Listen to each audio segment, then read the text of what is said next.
Tony Dunn, ain't nothing to it but to do it, brother. Let's roll. In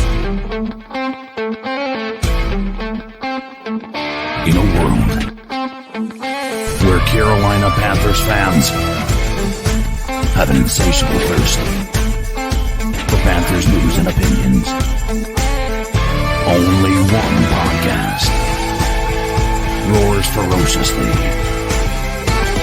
It's the C3 Panthers Podcast.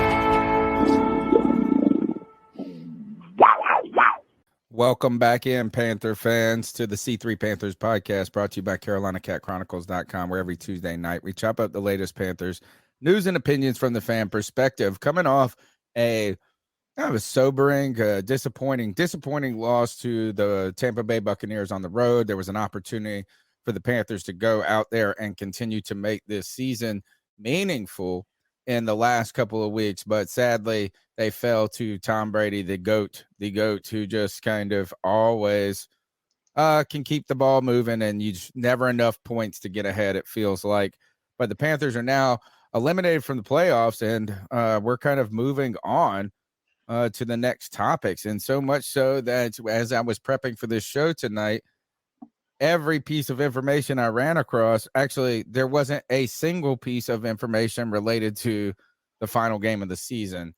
Not a single tidbit of anything that anyone is talking about as the Carolina Panthers in Week 17. Instead, it's looking ahead to the next coach, potentially, or will Steve Wilkes be named head coach? Will a new name, the hot name, Jim Harbaugh, the Carolina Panthers interested in Jim Harbaugh, continues to dominate the storyline. So we'll be talking about all of that tonight. And I do it with my wheelman, Cody Lashney. How you doing, my friend?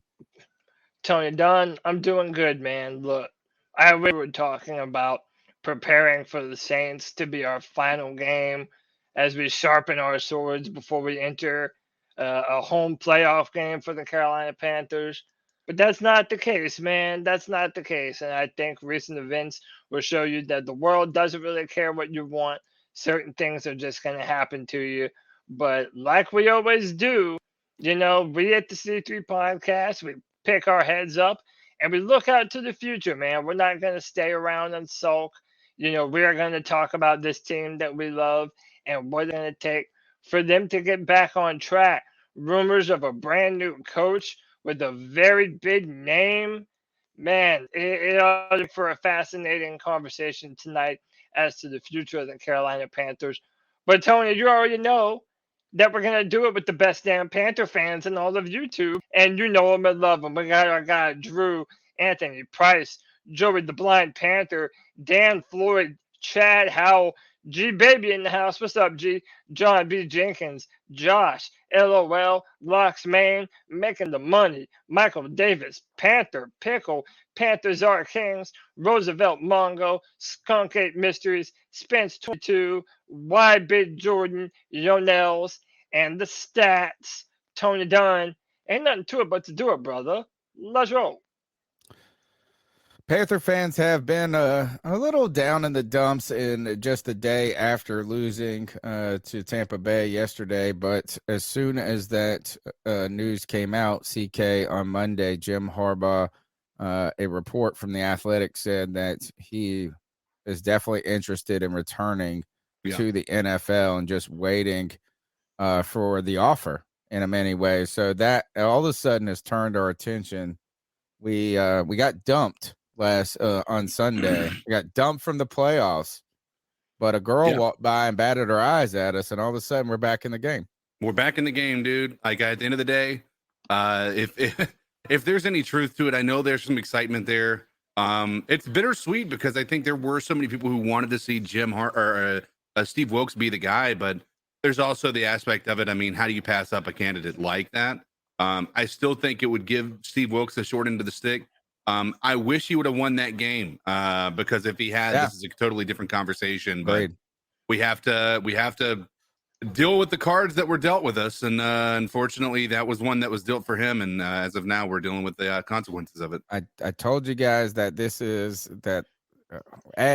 that Wilkes was auditioning for his job. He was in his interview each week. Each Sunday was his interview for the head coaching job. And if he continued to perform as he did in so many ways, that'll be very difficult to just pick a guy over him. And it would take an important name, a name that had sway, a name that had a sort of sexiness to it. And the Harbaugh family, right? I mean, is that as a player, he was a quarterback, a longtime quarterback in the NFL. I mean, it was multiple years. I mean, he wasn't just like a one. I mean, and even if it's in a backup capacity or role, lots of NFL experience, lots of experience in both the collegiate and the NFL level at coaching, and lots of success.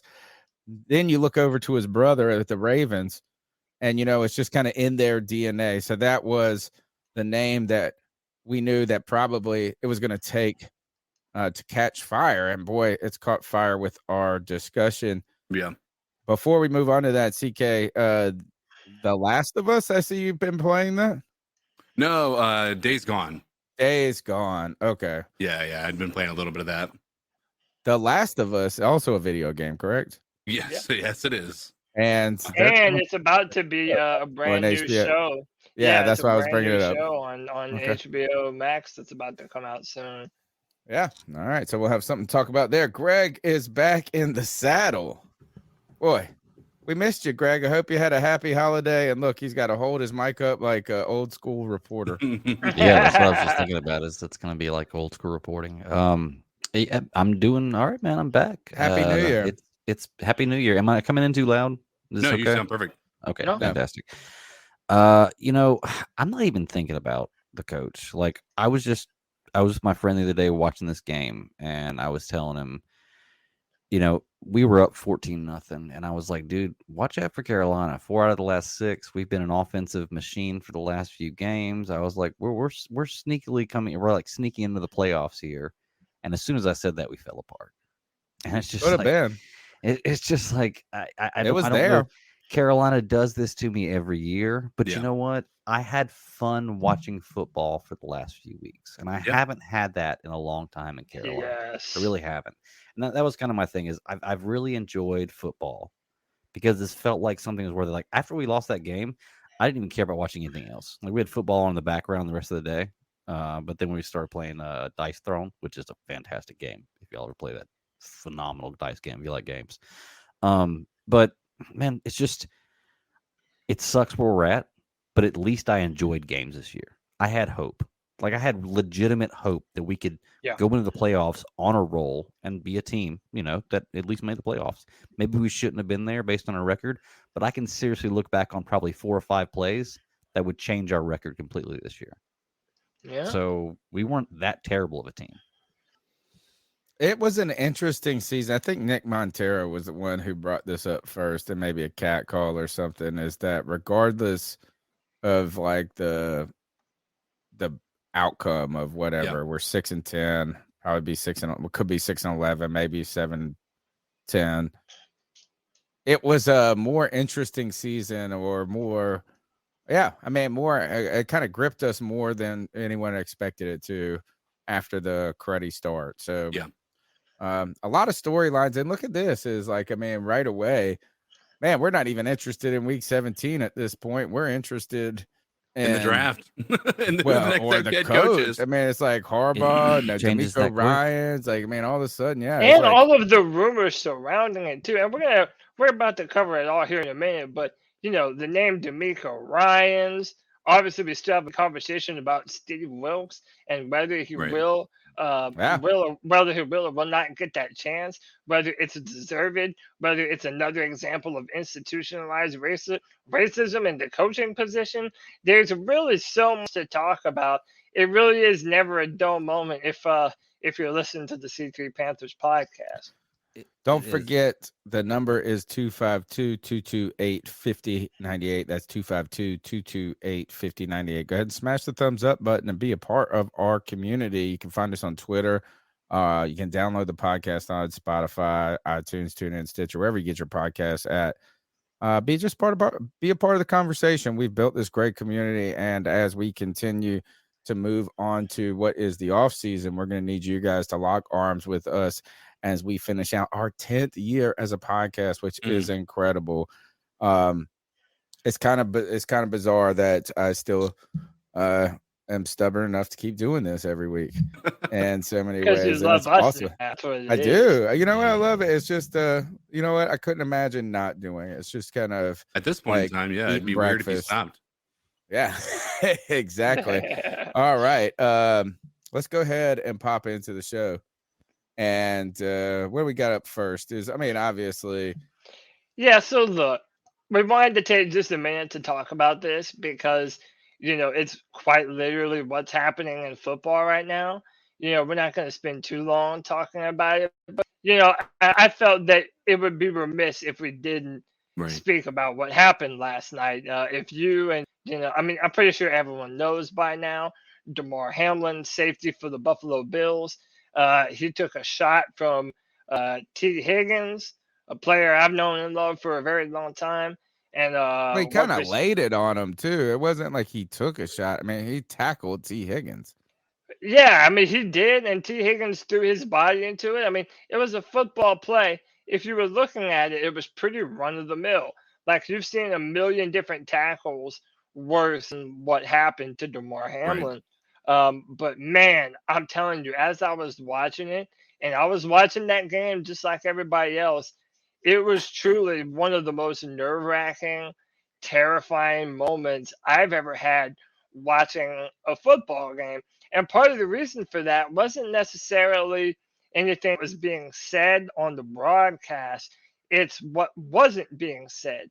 Because as you see him on the ground, you start to see all these other technicians from both teams running out there on the field, and they're like frantically working on him.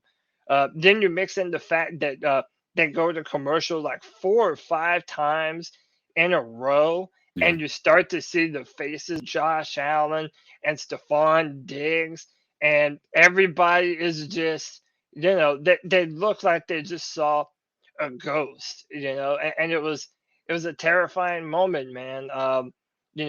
Obviously prayers up for DeMar Hamlin and his family. It was just a crazy thing, man. I've never seen anything like it. No. I truly hope that him and his family are okay. And I don't know what they're going to do. If, in my opinion, I think the NFL is probably going to declare this a tie, because I don't know what you can do. It's so late in the season, and it's between two of the better teams that are playing for something. Right. I honestly think that you're just going to have to chalk it up to a tie, and then move on from there. I tend to disagree. I thought of this, and I have a solution to it. And it's not ideal for the NFL, but it's way better than, because this had such major implications.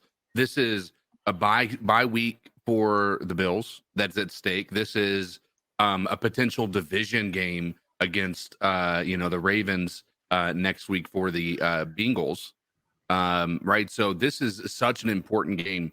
There is no scenario that exists where they cannot play this game. So here's my suggestion was. A lot of times the suggestion, people have said, well, they can play on a Thursday night and then maybe play on a Tuesday night the week after to try to offset. That's still unfair to the Bills. It's even unfair to the Bills this way that I'm going to explain that we should probably do this, but this is what might have to do. You push the playoffs back 1 week.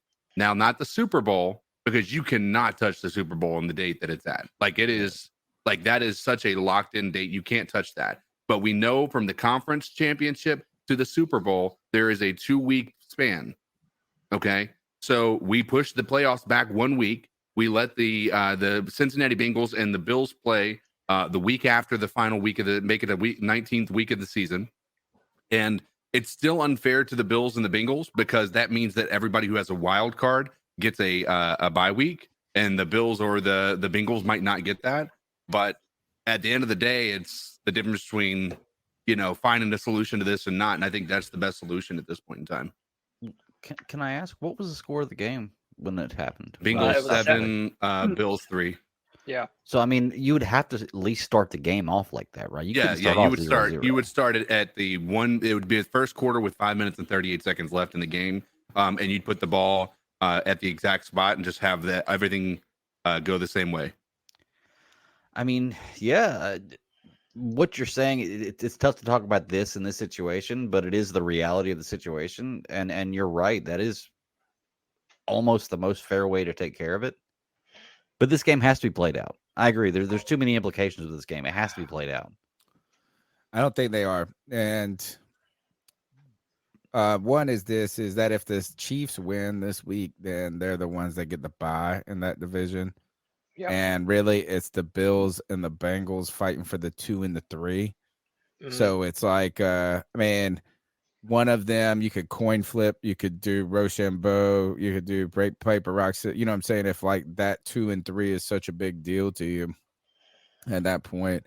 No, the thing is they're playing for the bye. They're like right now the Bills. No, are there's fighting only for the one bye week. No, they're fighting for the number 1 seed. Right, If Tony. the Chiefs win, they can't. And the get Bengals it. are fighting for the AFC The Bills, North. the Bills have the tiebreaker because they beat the Chiefs earlier this year. No, if the Chiefs lose this week, then it is a problem. But if the Right. Chiefs win, they have a better record. No, I think no, so. no. That's what I heard Depending, today. it just depends on if Buffalo would have won or not. If the Buffalo Bills would have won won out, that they game, were the then- number 1 seed. Yeah, exactly. Yeah. But here's the There's a problem, lot at CK. stake. Think of the conversation around Thursday night football. Mm-hmm. Is that there isn't enough time for teams to get healthy, all these different things. Exactly. But even with the way that you're doing it, shuffling around a game that big, then expect them to go right into the playoffs right after that and pushing games around. I don't see logistically how these players would be able. They would to have do to it do that it every. They do it every week. Well, let me ask you, Cody. If you were a player and they left it up to the players, what do you think the players would vote? Do you think the players would vote to have a honestly, tie, or the vote would to be able to play and have a chance to win that game based on? I honestly think that what they would want to do is if they can get a bye and have enough time, like what CK is talking about, maybe they decide to play. But other than that, I think especially the Bills, knowing how concerned they are for DeMar, I kind of just think you chop to both the Bengals and the Bills, just chalking it up to a tie. And I know that that's not a great scenario for either one of them. I mean, the Bengals hadn't secured their division yet. Technically, the Ravens are still alive. It was an Right. important game, but I just honestly know, and knowing how we also haven't talked about the PR nightmare that the NFL. Hey, is can kind of I going actually through. say this, bro? I'm gonna go ahead and tell you this is you might as well go ahead and cancel the C3 Panthers podcast right now. Uh-oh. Because all you guys have just done is talk about the matchup and not talked about DeMar Hamlin and how we all need to pray for him and all of this. And Well, the thing is look, that this has really put me in a weird place with the internet. right. And But I'm here's going to take an unpopular position tonight, I think. Yeah. Well, Tony, I'm right there with you. I'm of the mind, like, here's the thing. Everybody, and I want to address one thing. KT got it right. I was about to bring this up. There's no way in hell the Bills would be willing to give away home field advantage throughout the entirety of the playoffs for the just to take a tie. I know that in hind, like it's in a perfect world that would be the way to go about it. There's no shot the Bills do that. There's no shot that the Bills want to give away, because I mean you're talking about giving KC home field advantage in the conference championship, and you just can't do that. You got to bring a conference championship to Buffalo, and that's what they're going to be fighting for. That's why they will not forfeit this. They will not accept a tie here. But second, there are so many people upset with the NFL for not canceling this game within 5 minutes, 10 minutes of the Or CPR. no, just going even on. if you don't have the proper response as a person, Right. they're ready to. But here's the thing that I tend to err on the side of. Okay, there is a man on the field that his life is in jeopardy, right? But there is no facts. There, nobody knows anything. The NFL didn't know anything. The teams didn't know anything. They were waiting to get word. He hadn't seen the doctors. He was on the way to the hospital. And then when they finally found something out, they made the decision, you know what? We need to postpone, because it wasn't great news that they'd heard, right? They had heard that he wasn't breathing on his own, that he was like, there was none of that. And so it's okay for the NFL to be in a holding pattern and say, let's wait and see what happens. Because what you're talking about you've got to keep in mind, yes, that man's life is in the balance. But there's also, and this sounds super greedy of me, but you've got guys know how the world works. If you've, and this is a crude way of looking at it, but I'm gonna go about it this way. But there's people in those stands that have made that an entire vacation. I had a buddy who traveled from down here in Virginia up there to go see the Bills play. Stayed in a hotel, had PTO, made the whole trip, right? So the NFL not only has to think about the people in the field, they've got to think about the 60,000 people in the fans. They got to think about the amount of money their advertisers paid them. They've got to think about how they're going to handle this scheduling debacle. Like the people that are shitting on the NFL, I understand the urge to do that. I really do, because they've done a lot of things wrong. Quickly, to be honest. Exactly. Well, I don't think that there was. I don't think people are shitting on the NFL. They are. They're that saying the NFL should have fan responses. And I want to talk about this. Is first, let's just go ahead and acknowledge this. This is a tragedy. Sure. Right? Is Absolutely. when someone is hurt in a way that's unexpected. Right? So if you get a knee injury in football, you expect a knee injury. Right. Right? Like, I mean, you don't expect every play to end in a knee injury, but those are things that are kind of run of the mill type injuries in the sport. Sure. It's the horrific, the kind of anomalies that are jarring. And this one is especially tragic and jarring because you have a man who is in peak physical condition, 24 years old, suffers some sort of injury that no one knows really how to diagnose at that moment.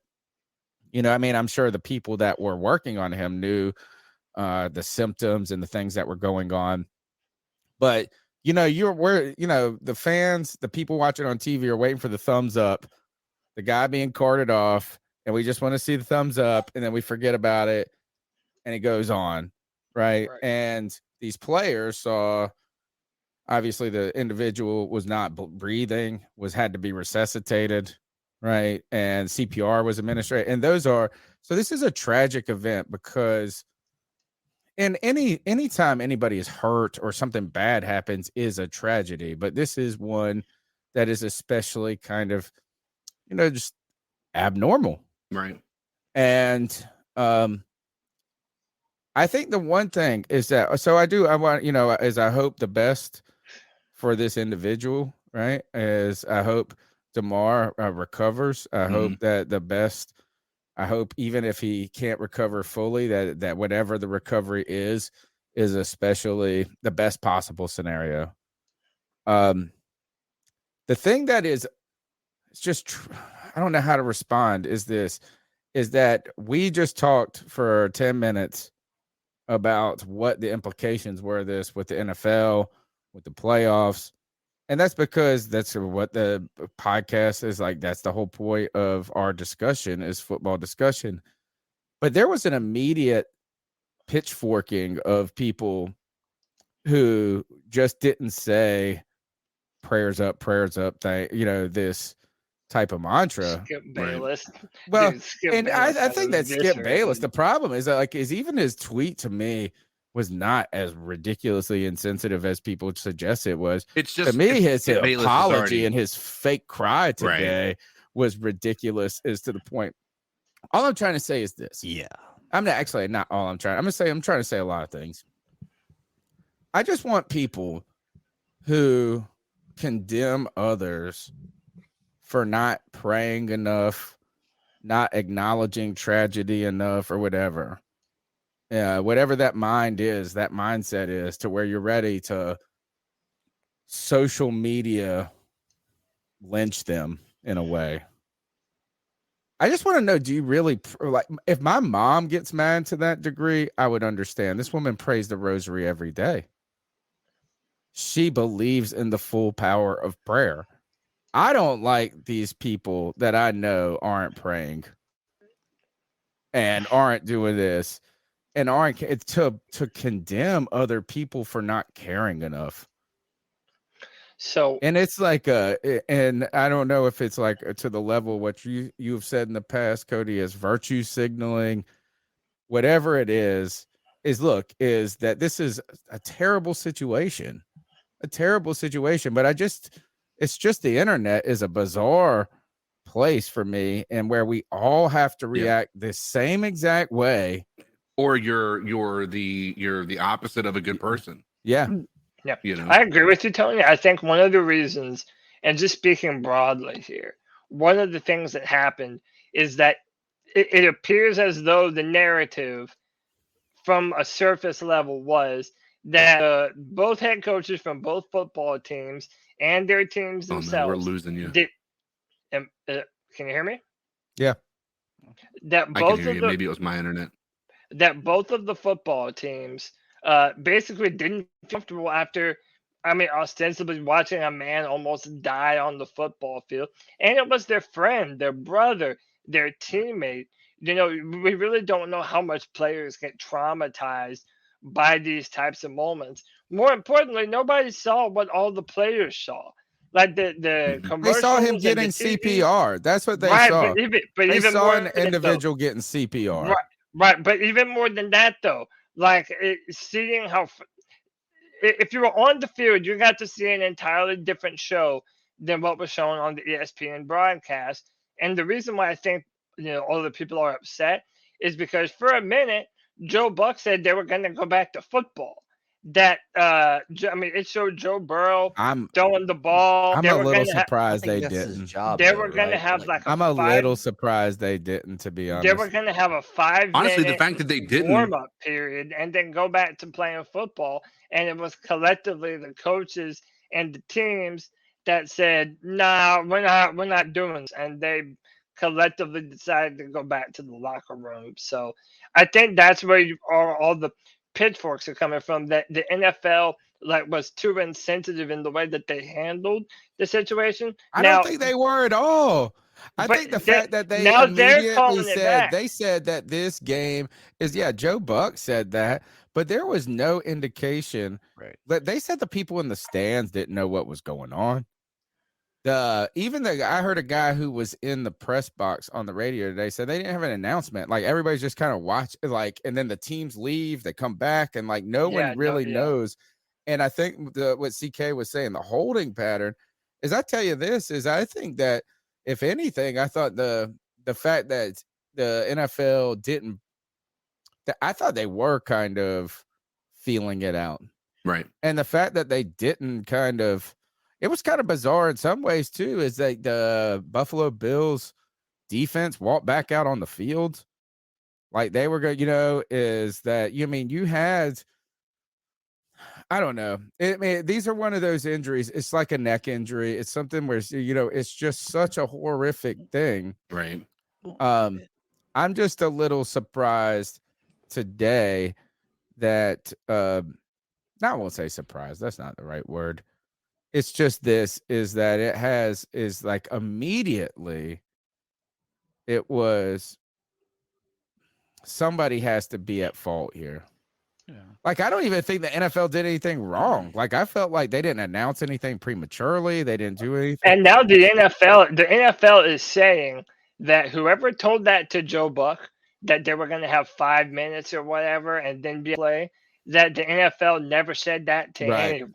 The NFL is actively walking it back. And the NFL, when they put a statement, they're like, the NFL's on-hand CPR staff and medical crew resuscitated him, basically saying all this money that we pay for paramedics and stuff to make sure that it's safe, that this is why, this is why we do it. I mean, my last thing I'll say about it is just that I hope it ends up being okay. I know 9 minutes to be on the field for 9 minutes and to to be resuscitated that long, dude. I don't know. I mean, he really is still in very critical condition. Everybody, if you're a prayer, if you're not, whatever you need to do, send your positive energies out to DeMar Hamlin, and hopefully he comes back and is able to play at some point. Absolutely. The one thing I did want to, or I heard Dr. David Chow, who is former Chargers sports doctor. He's been on the podcast before, and now he's kind of made his niche on the internet and media as being the sports doctor guy that comes on everything when something happens. And he said something, and he was very cautious in a way he said it, as so as not to make it sound snarky or anything like that. But he was saying if there was a place where you want to quit breathing, It's right there. it's in Cincinnati. in an NFL stadium where you have 40 professionals right there ready. So someone has a heart attack in their house and someone doesn't find them, or you think about the time it takes for paramedics to arrive and these types of things. And we don't know exactly what to do. They said cardiac arrest, how it's induced, or different things we don't know. Yes, and I do, as you know, I hope you wish no one gets hurt and everything like that. It is tragic that this has happened, and the implications for football, I'm sure, for the media and for us, are something to talk about. I'm sure that his family and himself and people who truly love him and care about him care very little about that. Can I tell you Right. this, and we can move on? The NFL Players Association will have an ace when they go to that CBA negotiation next round. Well, But okay, can we is that mention really that is that like this was not in any way. All right, actually, I'm not gonna make any Hold on, I want to declarations. I want to address why I say that, because I know what's about to come out of Greg's mouth. This not saying that the NFL did anything wrong. The NFL did nothing wrong. The reason, in my opinion, I see nothing that the NFL did wrong in this scenario last night. Again, this is just from the optics that I see. Outside of what rumors are out there and what people are saying, I have no ability to verify that, nor does anybody else on the internet. But the reason I say that the CBA will be heavily in favor of the players next go round is now that this has happened, it's no longer just a matter of my knees are, going to be impacted for the rest of my life. My ability to be able to remember things are going to be impacted. Now it's my life. These players' lives are on the line, right? And so they're going to be able to have that card, regardless of whether it's something that you believe it's such a rare thing or not. It is a card that they can play, and they will have that option. I can see what you're saying, and I'm not trying to take away from the player at all, or the players, what's happened, in this incident at all. But I don't think that one incident is enough to make a change, like make a change that big. That's like saying that because somebody got in a car wreck, you should ban driving. I think that realistically, it is that- like how I hate to be that crude about it, but how often does this happen? I think Not enough, CK is not, right. not No, enough to where they CK should is be able to right use that as an it- ace Yeah. in the hole. CK is right that this is leverage. It's just leverage, Right. Yeah. right? Yeah. In And one way, it's major leverage. the only thing that I it may thought be, that but I thought it was, I was listening to one radio show today, and Doug Gottlieb asked the guy who was on the call or something like this, who was somebody who was informed on, involved in this, and former player and stuff. And he goes, "Is there anything the NFL can do to increase player safety?" And like, I felt like he just asked it to ask, like he felt like he had to ask it. The guy just ultimately said, is like, if we want to really talk about, and he didn't say this, but this is what I was thinking, is like, if we really want to talk about player safety, this is not the injury to highlight. Right. Like, I mean, because there's nothing This you is a can. fluke. Yeah, I mean, This it's is like a even the fluke. hit was not malicious. I mean, he was the one hitting. It was textbook. It was everything that happened was the thing that happened was such. I don't know if you guys have heard anybody explain what happened, like at least from the outside looking in. But if you look on the outside and you look in, basically, I talked to a buddy of mine who is a coach for a lacrosse team for a university. And he was saying the only injury they have to worry about is what this dude had to deal with. Basically, when you take a lacrosse ball at 60 miles an hour to the chest, if it hits your chest at the exact right moment, meaning within milliseconds of a certain part of your heartbeat, It jumps. it causes this, cardiac arrest. mhm. And so that's at least from the outside looking in, that looks like what has happened. It's such a rare thing to have happened, but that's kind of the scenario. T. Higgins did nothing wrong. DeMar did nothing wrong. We are in It's a a scenario no-fault where this is accident. just, and this is the thing that's why it's so tough, because everybody is trying to blame somebody, right? Somebody's trying to blame T. Higgins on the internet. Somebody's trying to blame the NFL because they're trying to start. People in the middle of tragedy, people have to look for somebody to lay the blame on. And it's okay for nobody to be at fault. It's okay for that to be the case. It's okay for there to be an accident that is not anybody's doing. And it's okay to not have somebody to look at as the evil villain. Everybody did what they could last night. You have the coaches, the players, and the NFL. Everybody did what they needed to do to make sure people had their mental health in check, to make sure they were physically okay. And they had, if you want to talk about something, let's talk about, if you want to, condemn the NFL, let's also praise the NFL for having the resources at an NFL game to save this guy's life. Agreed. Okay. So stop sitting there and pretending like the NFL is the villain in this case. And remember, everybody here is human being, and they saved a dude's life by having these resources on the field. Yeah, you're absolutely right, man. You don't have this play in your playbook. Like, you really don't. Like, you put contingencies in there for stuff like this to happen, which luckily saved his life or helped save his life. But you don't plan for this to happen, and you don't have a plan for. I mean, like I said, how often does this happen? Here's my final word, and we're I don't gonna even know what happened. Like, what exactly final happened? word, and that we're gonna give out. We got to shout out these super chats here. Yeah, I just interested this as I came on, not wanting to talk about this, to be honest, because I, kind of fearful in some ways, or trepidate. Like, there's some trepidation for me about like how people, if you say the wrong thing, you do any of this. I really read the room differently than CK though. CK is really believed that a lot of the angst has been taken out on the NFL. And as I've been looking, and maybe it's just what I've been reading, what I've been looking at, maybe it's what's been focused on. It's been people about reactions. It's people's reactions.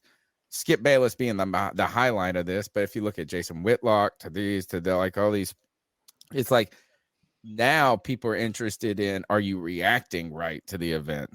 Right. So that's interesting that I like this, is because it brings on the diversity of opinions here. And so it's nice to hear a different angle than just looking at it from the way I look at it. Cody, let's shout out. Let's remind everybody you can support the C3 Panthers podcast by smashing the thumbs up button, subscribing, being part of the conversation. We want to remind you, too, that we are not football experts. We're just expert football fans. We're talking about the game of football and the Carolina Panthers from a fan perspective. And I hope that you guys just respect, if you're listening, that our dialogue is we're just trying to be honest and just have as meaningful as conversation as we can. And we'd love to hear your opinions. You can do that by calling in at 252-228-5098. Go ahead, Cody. Yeah, and look, so after this, we're getting straight into the coach talk. We wanted to talk about this first, but then move on. We got over $25 from our man, God of Blackness, man. He said Skip made an observation like Kanye. Yeah, he agrees with you. It's like maybe it was a little bit overblown. Again, I know I don't want to have a discussion about this, but just so that way we're reading everybody's chats. Wondered if it was Vax, which, by the way, he was. $5. A lot of people think that could be to blame. So again, that's above my pay grade. I don't know, man. I don't think the other too much about that, man. But and to hang on, we got one more. Lux man tried to donate a little bit earlier. I think he said it didn't go through well for him. But Lux, we appreciate you, brother. Happy that you're joining the show. But yeah, I hear you, man. People are ready to start. This has been the topic all day, and people are kind of ready to move on from this and get back to business as. Well, yeah, let's focus this on the Carolina Panthers, man. Remember, this is the C3 Panthers podcast, the longest running Panthers podcast, and we're here talking about the Carolina Panthers from the fan perspective. Cody, yesterday, I think it was yesterday, as soon as I saw the story come out on The Athletic, it was only 2 paragraphs. It wasn't even a story. It just said this: Jim Harbaugh, interested in returning to the NFL, would be happy, would take an offer or something like that, just ready to get back to business. So anyway, go back to this. Is I knew as soon as you can go back to the previous one. Is that as soon as I knew that popped out, I was like, "Yep, this is going to be the news cycle." And then today, all the talk has been about the Carolina Panthers coaching staff not named Steve Wilkes. Yeah, go ahead. Good, Cody. Well, I was just gonna say that we heard this a few days ago, and we even said on the post game show that the game against Tampa Bay, for all intents and purposes, it was the litmus test. If Steve Wilkes, had a chance at being named head coach, he needed to win that game against Tampa and have us competing for the NFC South Championship. Damn near as soon as that happened, we hear sources saying, an informed source says at this point it is unlikely that the next Carolina Panthers head coach be Steve Wilkes. The same source tells me that David Tepper has an affinity for 49ers defensive player D'Amico Ryans, which is funny to me because it seemed like all the other news coming out until this point was that David Tepper wanted a young, offensive-minded head coach. So that if you can go back to where minimize us here is. Yeah. So when did this tweet come out? Because I think I saw that this was January 2nd at 3. This was yesterday at 3:58. In fact, I woke up this early morning. I messaged this guy, Mark Ryan, by the way, and tomorrow, a little plug for us, shameless plug, is I have to pre-record it tomorrow, but I will drop it tomorrow night as a bonus segment on the beat check. But I'll be talking with Mark Ryan about this. But when this came out, I had just read that story yesterday about the same day about Harbaugh, and then I read this and I was like, really? Now it's not about. So this was just alongside of that story. It's like, wait a second, not interested in Wilkes. Then they dropped D'Amico Ryans. Then you got to think, why do they drop that name? Is this like the way to continue to cater to the Rooney Rule in some sort of way? And then all of a sudden the shift, the zero, this conversation has been about D'Amico Ryans, and all today it's been about Harbaugh. Yeah. I mean, the happened with Harbaugh, fairly, it happened today. It kind of started yesterday, and we're going to get to some of the rumors around it. But before we jump headlong into the Harbaugh conversation, I wanted to bring up one more thing from Steve Wilkes, and then I wanted to talk about Steve Wilkes for a second, because one of the things that was mentioned in his press conference was he basically said Coach Wilkes was asked if after looking at tape he would have been more aggressive and gone for it on 4th and 1 in minus territory. He says it wouldn't. He said a few interesting things, but I'll let you listen to the words of Wilkes. 4th and 1, I think it was 4th and 1. Looking back, would you have still punted in that situation, or maybe been more aggressive? Well, when you look at the opportunity, let me go ahead a little bit. When we had 4th and 2, we're in plus territory. I went for that. There was 2 opportunities where we were not in plus territory that I did not, and I wouldn't change it because I think one, we were up 7-0, and the other one was 14-0. But when you have number 12 on the other side, when he can, he's already in field goal range, I felt pretty comfortable trying to, pin those guys back inside the 5 and let our defense go to work. Right? Let me back also into those 2 plays. It was 3rd and 1. We ran the zone read. We had the numbers outside with the count. Sam should have threw the ball out to LaVisca. We'd have had the first down. He had the read inside where he pulled it, and we didn't get it. The next one was Chuba on a draw play, and he got to get his feet up and make one guy miss, and we got the first down. So great effort by him, but we got to find a way to get that extra yard.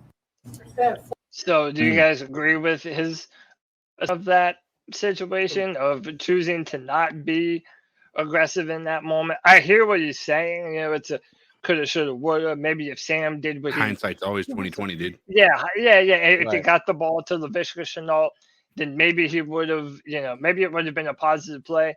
but he did double down on the decisions that he made. While It's at the still same not my time, answer, but yeah. Go ahead. almost throwing Sam Darnold under the bus a little bit there, though. Yeah.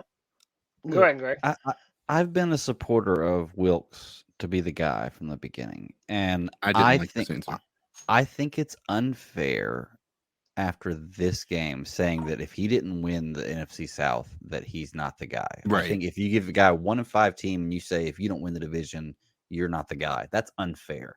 I get there's got to be a cutoff line. There's got to be some point where you've got to say this is what you got to do or you're not that guy. But I think winning the NFC South is one.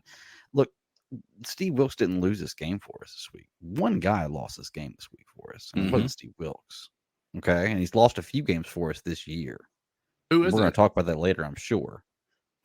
So we there's talked still about people who it a defend this ton guy. on the post game. You can go ahead and say his name. Yeah. So E.J. Henderson Henderson lost this game for us. Yeah, like hands down lost. All this right. game. But I want to follow up on that with. Go ahead, Griff. Finish your thought, and then I was just going to say it's unfair for Wilkes to be. I feel like to be judged. I feel like he's going to be judged from this point on as because he didn't win this game. He's not the guy. No. But you've got to look at the entirety of what he's done this season. He made me excited for football again as a fan. This coach Here's the made thing, me though, excited as a is fan. that in 2023 wasn't a good year for the Carolina Panthers, but I'm trying to make 2024 a better one for myself. Get started on your resolutions with Factor so you're ready for the new year.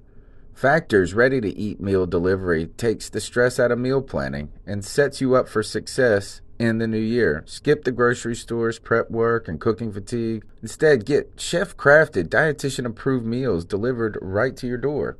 With over 35 meals to choose from per week, including keto options, calorie smart, vegan plus veggie, and more, plus over 55 weekly add-ons, you'll have a ton of nutritious and flavorful options to kickstart your resolutions. Skip that overpriced takeout trap. Factor is cheaper and way more delicious than takeout. Get chef-crafted, restaurant-quality meals delivered right to your door, and they're ready to heat and eat in just 2 minutes, which means more time for you. Head to factormeals.com/C350 and use the promo code C350 to get 50% off. That's code C350 at factormeals.com/C350 to get 50% off. This is in some ways very much analogous to a position that you guys hate that I take all the time on this podcast, and that is that kickers don't lose games, they win games. And Right. Steve Wilkes hasn't lost this job by not winning the playoffs. He hasn't. How did you phrase it? Is not doing. Well, I mean, didn't earn it, didn't get it. Here's the just thing. by having talking of the coaches Right. immediately after he You're lost right. his game. Is what Wilkes has demonstrated and proved to us is that he's capable, competent to be a head coach in the NFL. Right. But here's the thing: the question is he? It's not when you go and interview for a job. Multiple people are competent and capable of doing the job. It's just who are they going to pick? This is true. And Wilkes, right. it's not what he didn't. It's not what he did do was wrong. And not even that. As like, all I'm trying to say is this: is if he wins this game, he's the head coach. Right.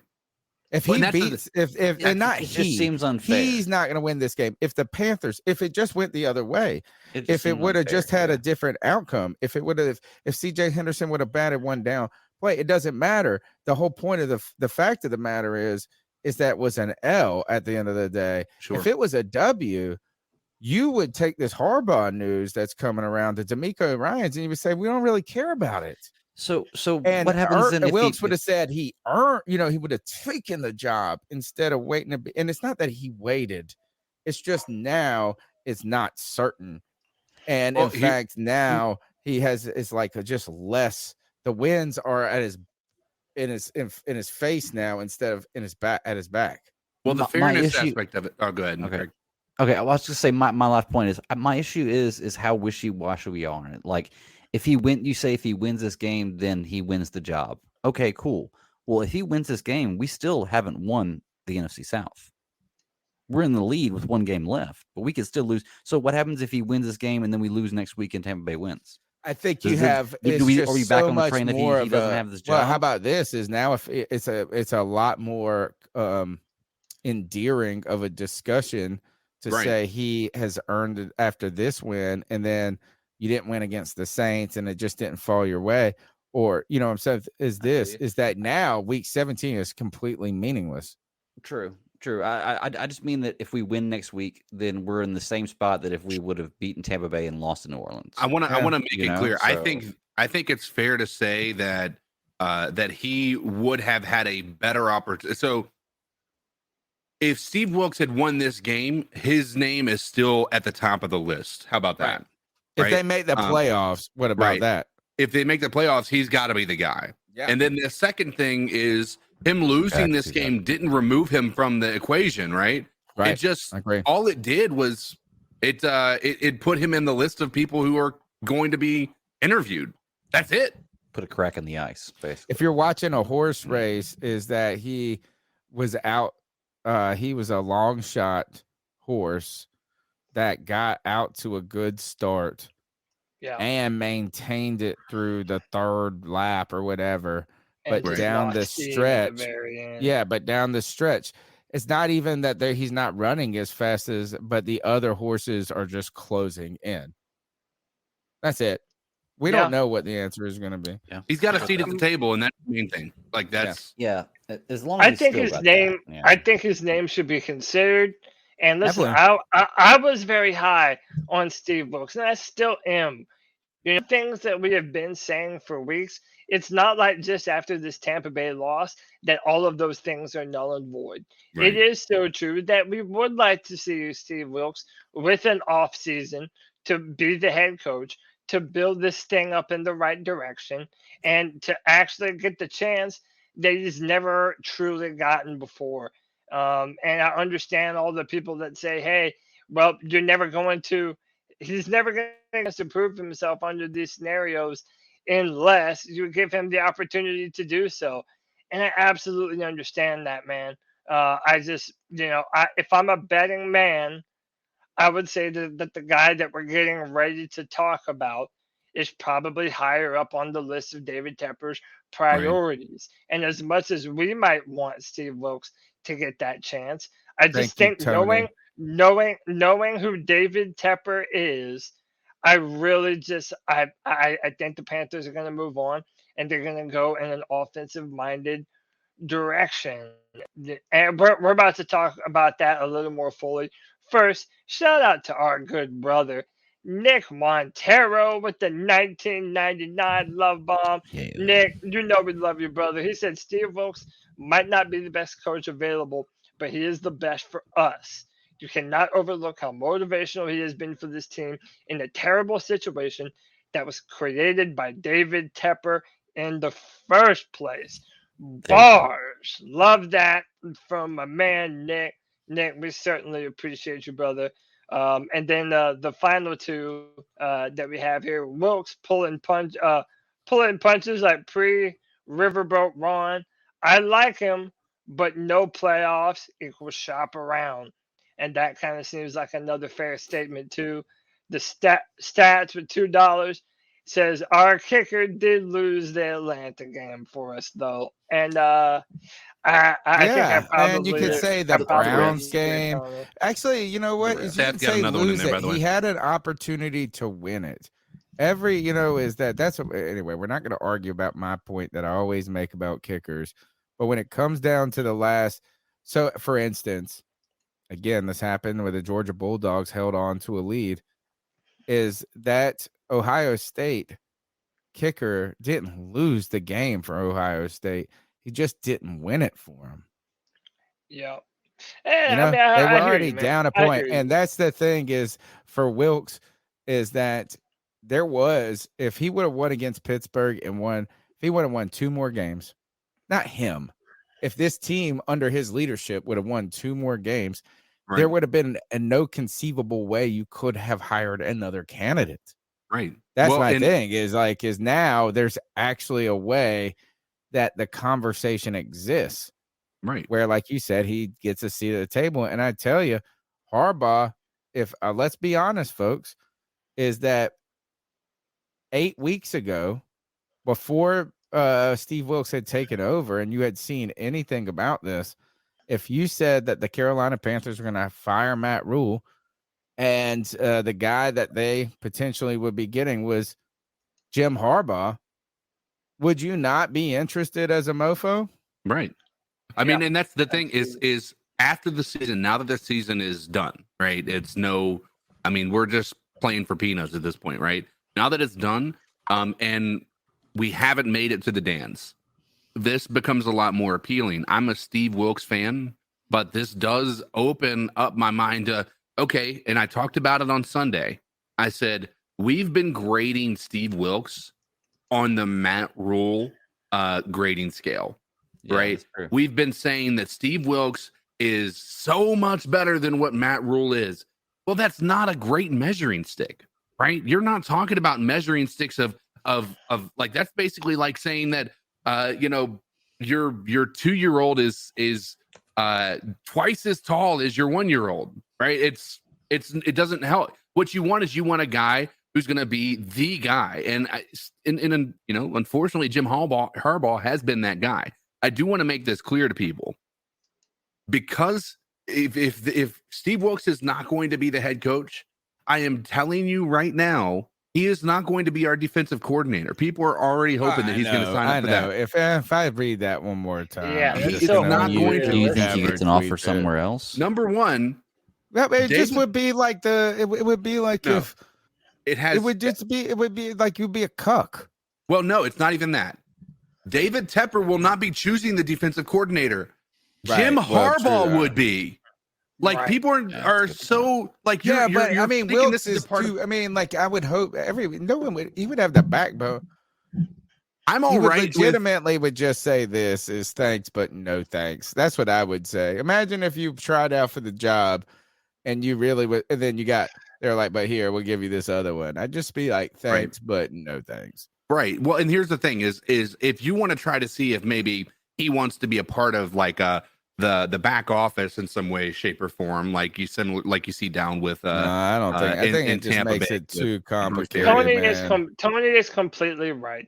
If you're Steve Wilkes, there is no way on God's green earth that you will have gone from taking this Panthers team to the bottom of the NFL to a legitimate contender for the NFC. You're just going, I'm going to my lawyer's office. Even though it's bad, you're not going to go and just say, oh, okay, well, I'll come and be the second in command for the next guy that you're going to hire, who maybe never would have done what I accomplished this year with the means that I had available to me and the resources that I had available to me.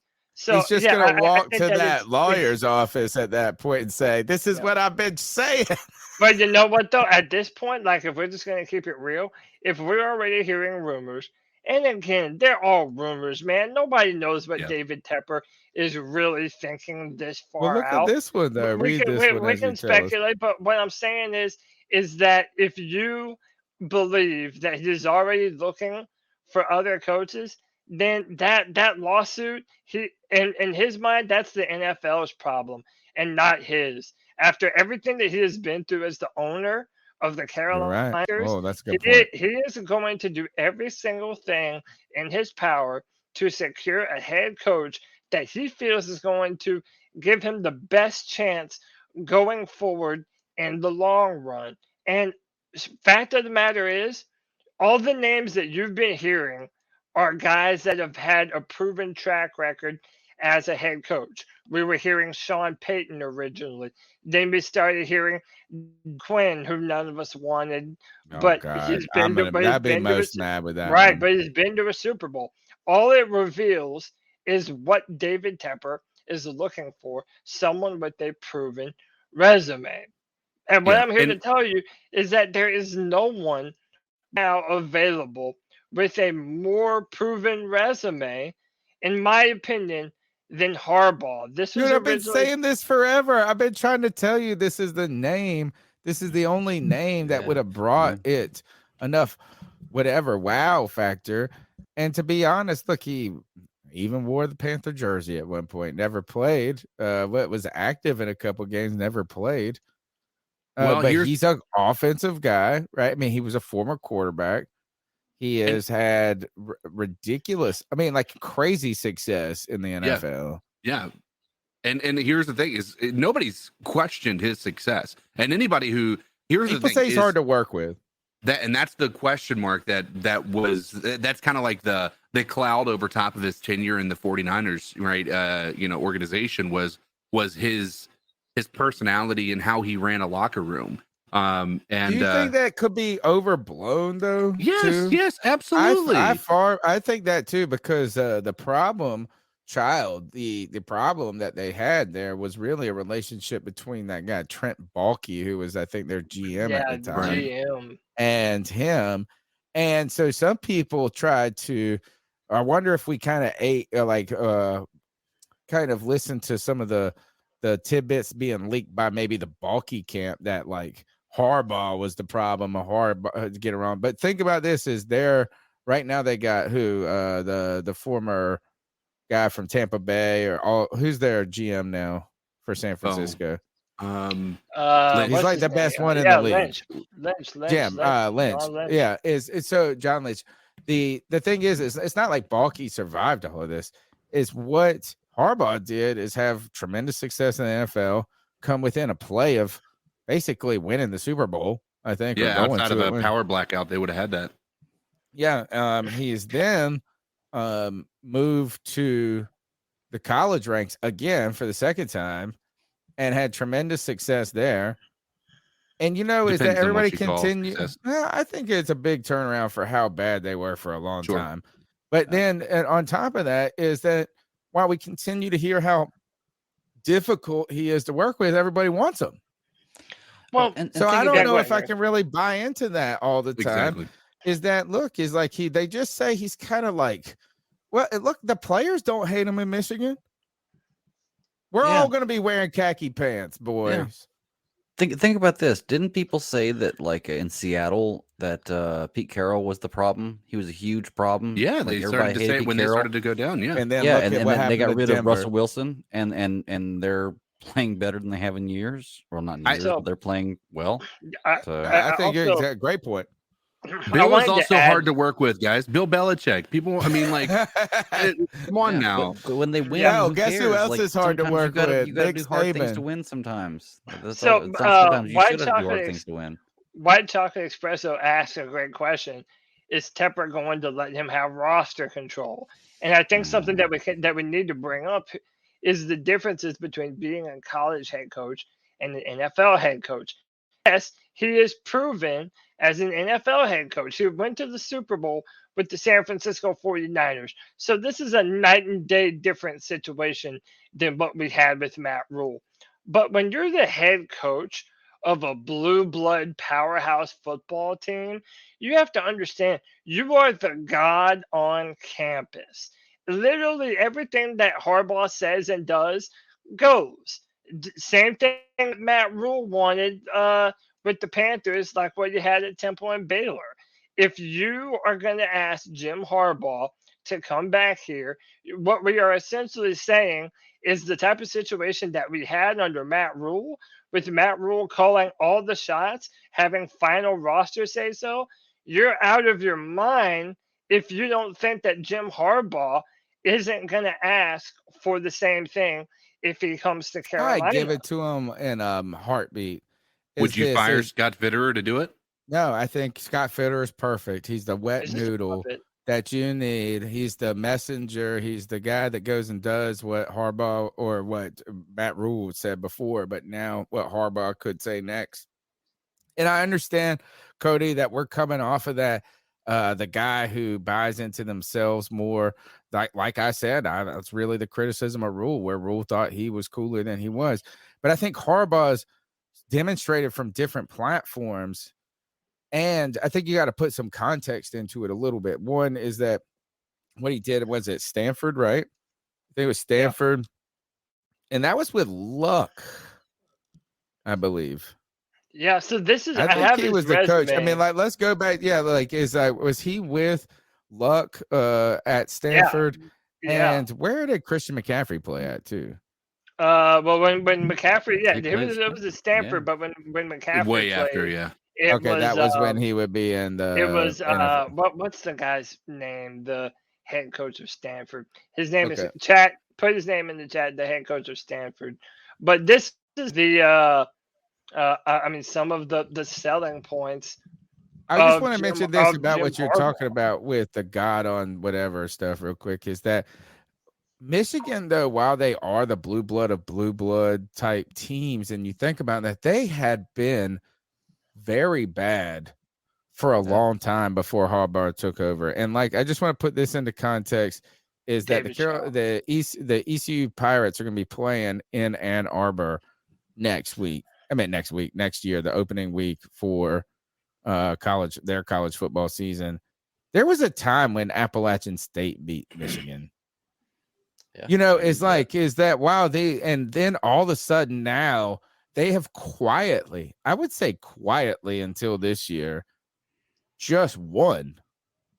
Like lunch pail won. They were in the Year in, playoffs year last out. year. They were in the playoffs last year. They made it to the playoffs this year. They were in a competitive game with TCU.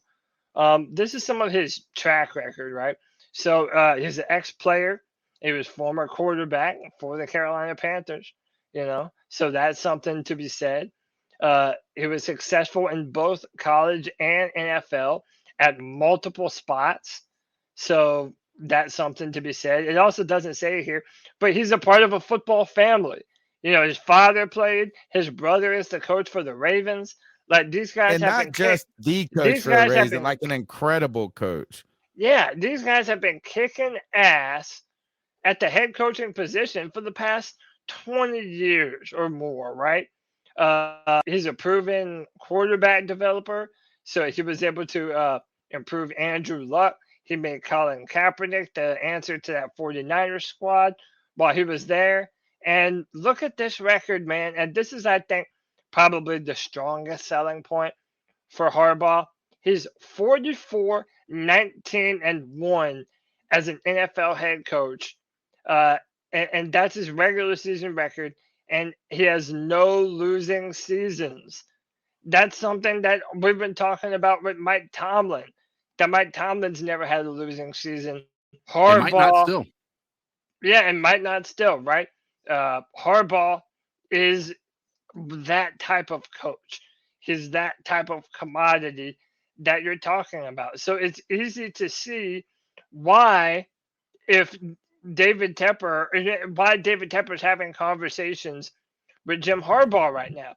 There was also this another rumor that floated around that before they hired Rule, Harbaugh had called David Tepper and inquired about the job, and yet We never heard that last year. We didn't hear that one time. No, and we never heard that before. And more importantly, it's bullshit. If David Tepper slammed the phone on a Jim Harbaugh when he was hiring his next head coach, then he'd be the dumbest millionaire or billionaire in the world.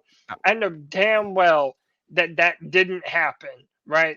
I mean, we can put that to bed. I want to put. Yeah, go ahead. Pickle was saying that Jimmy Clausen was here longer than Harbaugh, and that is true in Carolina. But let's also point out this is that he started playing in the NFL. He was selected in the first round in 1987. So he then was in the NFL for, 14 seasons before he gets to the Carolina Panthers. Jimmy Clausen didn't play 3 seasons. You know what I'm saying? It's like, yes, is that we just like saying is that he wore the Panthers jersey. Like there's some sort of, not that connection really exists, but I want to point out this too, is he's had 2 stints in the NFL. One as in coaching. One was his first was as an assistant with the Oakland Raiders when Rich Gannon led the Raiders to a Super Bowl. And he also won the NFL MVP that year, Rich Gannon. And Harbaugh was one of the quarterback coaches. He was the quarterback coach, it looks like, with Rob Johnson and some other small, but like he's he kind of fits the exact. What box does he not check Right. Well, this of the it's things funny that you have wanted in lieu of the not only where we were before the Matt Rule hire, but what's happened with Matt Rule and all of this? What is the nick against him? So I'll say this, and then I'm going to pass the mic to the Bat Daddy. One of the big criticisms around Jim Harbaugh is that he's always a bridesmaid, never a bride. This man, ever since he's been in the college football, let me just read this tweet here. Jim Harbaugh has now lost 6 straight bowl games with Michigan. So that's not even the playoffs. That's just every bowl game that they've been in, they've lost. And they were allowing almost 40 points a game, right? And even going back to the NFL, he'd made it to the playoffs before, but even when he went to the Bowl, like CK said, maybe if the power didn't go out, maybe they win. But at the end of the day, he has never won. It was like a muff putt or something too. Yeah, It was like and then something. It was like one play. I'm gonna pass the mic to Greg. The last thing I'll say is that at once upon a time, this was a very similar thing that was said about Andy Reid. That for as good of a coach as Andy Reid was, he never ever won big games and never ever went all the way. And nobody's saying about that. Nobody's saying that about him now. Go ahead, Bad Daddy. Well, I just wanted to say, like, I feel like what I want right now is I want to sign the guy that I know is going to be the guy for the next 10, 15 years. Yes. In Carolina. Like I want that franchise coach. And he looks like the guy you could sign to be that guy if it works out based on his stats. He's a franchise guy already in a way, Greg. He's been he's got the top job for the last 20 years. It's not like he's a new name. You know what I'm saying? It's like he's going to have another job next year, even if he don't have this job. And let's be real about it. Yeah. If we hire him and he's around for 10 or 15 years, that means we've gotten to the Super Bowl, we've won the Super Bowl, and we've had back-to-back winning seasons. Like that's the thing we haven't been able to overcome. And here's the part that with Harbaugh, you asked about what's the negative. I mean, you're always going to have that cloud that we were talking about earlier about how he's going to interact with players. And right now, the players really love Steve Wilkes. Yeah, that's a good point. The players are really buying into what Steve Wilkes is giving you. Are they going to come back to a guy like Harbaugh, who now I know that he's had success, but for the past 6 years, he's been in a college environment, treating guys like college students, college players? Is he going to be able to adjust to what these guys in the NFL need a coach to be? The answer is a resounding yes. CK, you believe so? Because I mean, I think that was a part of his the question marks around him as a head coach in the 49ers uniform. I think a lot of that. I think we're gonna go back and we can find out A, that's a long time ago. One, B, that there's probably some deflection coming from the other voices that were also in trouble in that 49ers thing. But here's the thing, guys. Actually, I want to point to is that because I really don't care. I think the question is whether or not he gets a job or not. Like, I mean, or Wilkes. Does Wilkes' camaraderie undermine what he could bring to the table? I guess. I think this is that, and I didn't say that correctly, but what I mean is that, yes, it's a cool story. It's a great story that Matt Rule was fired and that Steve Wilkes, the Charlotte guy, who we brought back in just this year to kind of basically oversee in case something like this happened with Rule.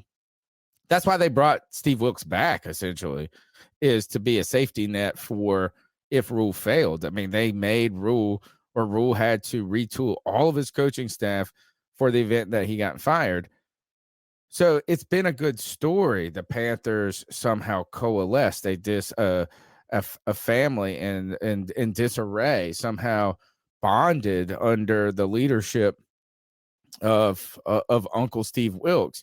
It's a good story, but these players are going to be gone next year. This team is going to be completely different. And that story, while it is it means something to some of these players on this team. There are too many moving parts for it to be a thing that overrides. Like, I think bringing in just a good guy who's going to do the thing, like everything is enough to make that feel in June or July like that was years in the past. Is that like, I mean, like how long will the story, it's a good story with Wilkes. And you know what? I'd be very happy if Wilkes is the coach. I don't feel like we're going to be in a bad situation. I just think this is that Harbaugh he fits every thing that we said that we have been interested in as Panther fans for a long time now. And this even goes before Matt Rule. You're talking about a guy with pedigree. You're talking about a guy who is on the offensive side of the football. And I don't care if you don't think he's like the biggest mastermind or whatever, is that the offense, he will always be well equipped in that department. And we just haven't had that. 20 years of either defensive coaches, which I guess you would end up classifying Wilkes as, and then Rule just being a fraud coach. He just was a fake coach. I don't think this is the guy. I don't think the players would have a problem with playing for a different coach necessarily. They may love Wilkes, but at the same time, you're getting paid to play for the Panthers, no matter who's coaching the team. And honestly, once you've played for Matt Rule, you've hit the bottom anyway. So anybody but Matt Rule is up. So I feel like they'd play for anybody. Sure. But it's the difference about how they play, right? And whether they buy in. Like, we also thought that these guys would play under Rule, and we see a completely different team now that Rule's gone. They tried to, though. They tried. Can I say what gives me pause is just the amount of control that I do think that we would have to give up. And listen, I understand. Well, and listen, I understand that, you can't ask for a better pedigree than Jim Harbaugh. Like, I understand that. And by the way, if I'm a betting man, I'll go ahead and say this now. I'll make my prediction.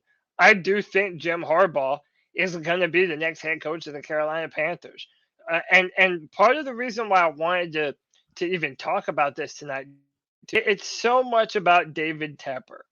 Because understand, this man, when we were talking about after Jerry Richardson was disgraced and shamed away from the team, one of the reasons why we said David Tepper was always going to be the front runner to buy the team was just because he could sign a check.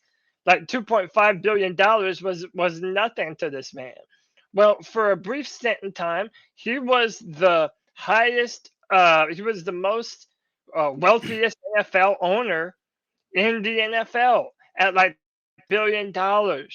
But now he's not anymore, because the Waltons, who now own the Denver Broncos, they're like richer than him by $20 billion. So what that means is now you have a family that can literally throw as much money possible as they want to any head coach that they want, and they're going to be able to justify paying him that money. So in my opinion, if you're David Tepper, you now have to be more aggressive than you ever had before. You mean like an 8-year, $64 million deal? Wait until we start paying Jim Harbaugh. It's going to be the Gruden money. $20+ million a year. Gruden and then, money, right? And then talk to me, right? There's a part of me that I understand what you're saying, but there's also a part of me that realizes that Jim Harbaugh right now, I know money talks. I don't know that money is his dividing factor. If he wants money, he just stays at Michigan. He's making so much money as it is. He doesn't need more money. He's coming back to the NFL for the ability to win a Super Bowl, right? And here's my question. Fair point. Yeah. Okay, here's my question. Do you, as Jim Harbaugh, scared to win a college championship? Let's look at That's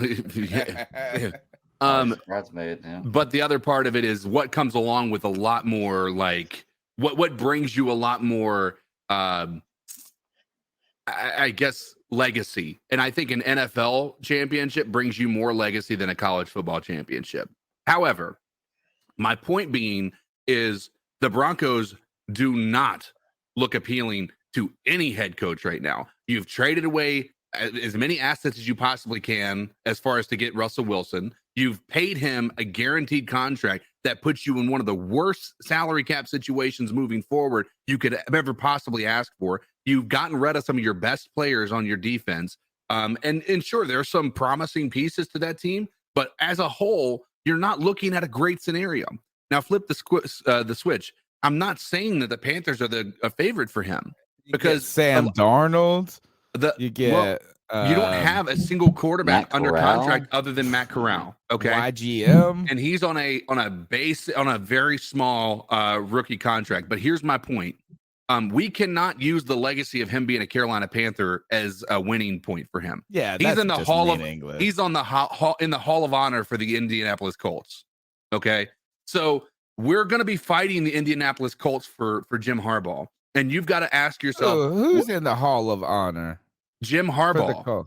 Is he for the Colts? Yes, he I is. thought he did his mess with the Bears. Ooh, No, okay. he's in the Hall of Honor with them. He didn't do shit with them, but for whatever reason, they put him in the Hall of Honor. But that being said, my question to you guys on the panel, in your opinion, when you think about Jim Harbaugh, do you look at an appealing situation like when you look at the Colts and you look at the Panthers? There's a lot of similarities, but the Panthers, we're not going to fire our GM, right? Scott Fitter has done nothing wrong. If anything, he's done a lot of positive things for this team. Unfortunately, the Indianapolis Colts very well could fire their GM, which means that I think Jim Irsay would be more than happy giving over full control over the roster to Jim Harbaugh if he came to the Colts. Okay, we've already seen how he feels about former players with his hire of Jeff Saturday. Second is, do you think as Jim Harbaugh, it looks more appealing to go to Indianapolis Colts who've already had Super Bowls, right? You're just going to be a list of winning Super Bowl coaches, or do you want to go to a franchise that has never won one and be the first guy to bring that home to Charlotte? Because I feel like legacy is going to be way more powerful to bring the first Super Bowl to a team that has yet to see one, in my opinion, or the Lombardi to a team that has yet to see one. I'm hoping, but at the same time, I don't know. I don't know what's going to be talking to Jim Harbaugh. What are your opinions? The one thing I wanted to mention, the talk about Harbaugh and some people who are kind of trying to find ways, like just saying they wouldn't want him in Carolina, they don't think it would work, is because of rules, full control over the roster clause stuff, and like how much control they had, and Tepper being wary of giving that. And they're also presupposing that Harbaugh would want full control of everything. And that's kind of how his personality leads. What's interesting to me about this conversation, though, is I think that in some ways Carolina is a perfect place suited for a coach in that role, because I think Scott Fitter is ultimately a wet noodle at the position, a guy who will do what is told. And I don't want to be like overly rude to him, is like we've already showed that he can work within that role as a GM, as like he doesn't have to come in there and make it so like he has to, it's not his power grab. So he actually could be a GM that would fit working with a coach like that. The bigger question mark for me is, the concern is can David Tepper work with a person like Jim Harbaugh? Sure. And one of the things is, I wonder if what was appealing to Matt Rule was that he stroked Tepper's ego. He slobbed his knob ultimately in whatever way was necessary. And Will Harbaugh, who has will Tepper allow an alpha in the room with him? I think Well, Tepper's I think Tepper's at the point that wins speak volumes. Like right. Like he's ready to put his ego away. He'll submit the wins. Yeah. Okay. Good. Well, that too. I mean, you got to that, keep in mind he grew up in Pittsburgh with like, I mean, these guys. I mean, people talk to each other the way that Jim Harbaugh would talk to David Tepper. Like, you're not taught. Like people aren't going up to you like, "Oh man, hey, great day today." You're like you're telling people how you really feel, and it's not offensive to people in those types of I don't know what you want to call the Pittsburgh, but like those types of cities where they value honesty, right? And so I think I don't think that's gonna be a problem in my opinion. So I want to ask you guys if you think this is true, and then after this we'll get to a few super chats and a brand new super fan. But I have some issues with this. Now, shout out to Will Kunkel from Fox because he's been the guy that's broken news. He was the guy that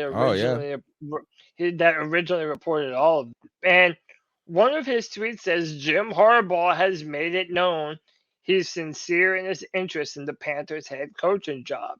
He likes the roster and loves the opportunity as well. And I want to pinpoint on that in a second too. But it goes on to say the Broncos job is not as attractive to Harbaugh because of Herbert and Mahomes in the same division. Up until that point. Because what coach is going to come out and admit, well, nah, I don't want to play in that division because the competition and the quarterbacks are really good over there? Like, it just seems that if you're a quarterback that's worth your weight in salt, you're not going to come out and to people that, oh, well, I don't want to play against those quarterbacks because you don't know who could be the quarterback for the Falcons or the Saints in the next couple of years. Oh, You just simply don't know.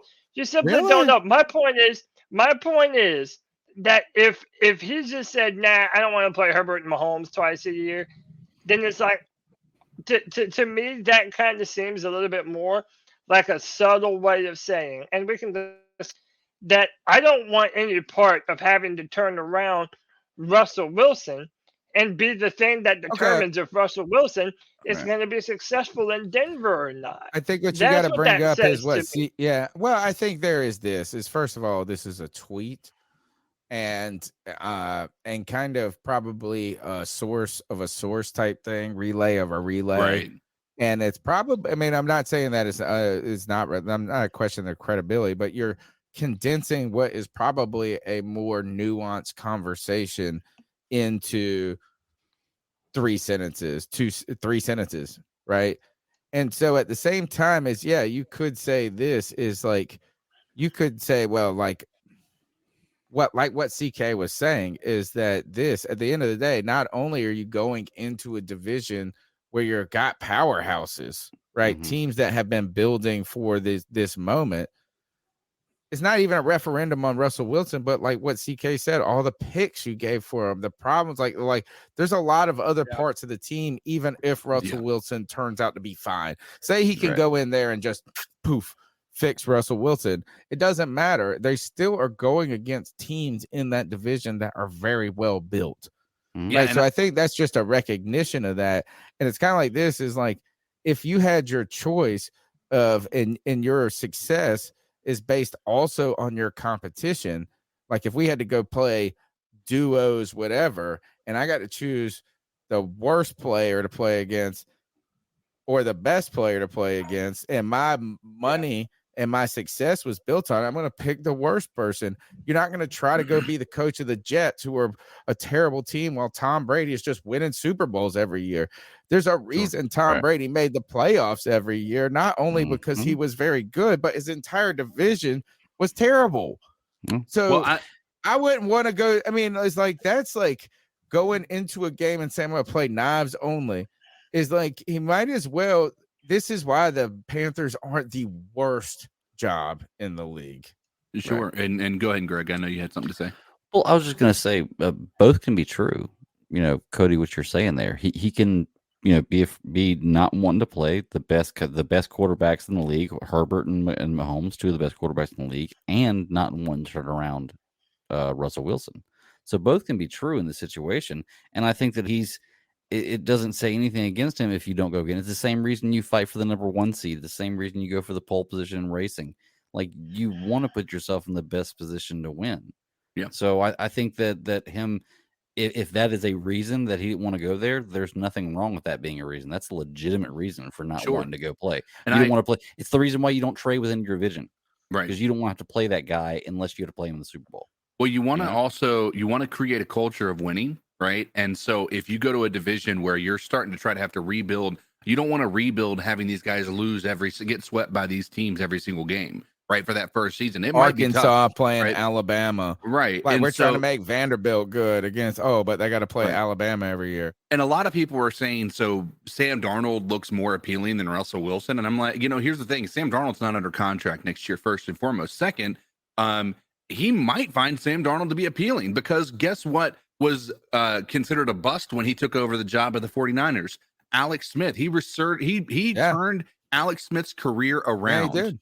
And so he went on to be a great quarterback for them. And the only reason Kaepernick took over was because Alex Smith got injured.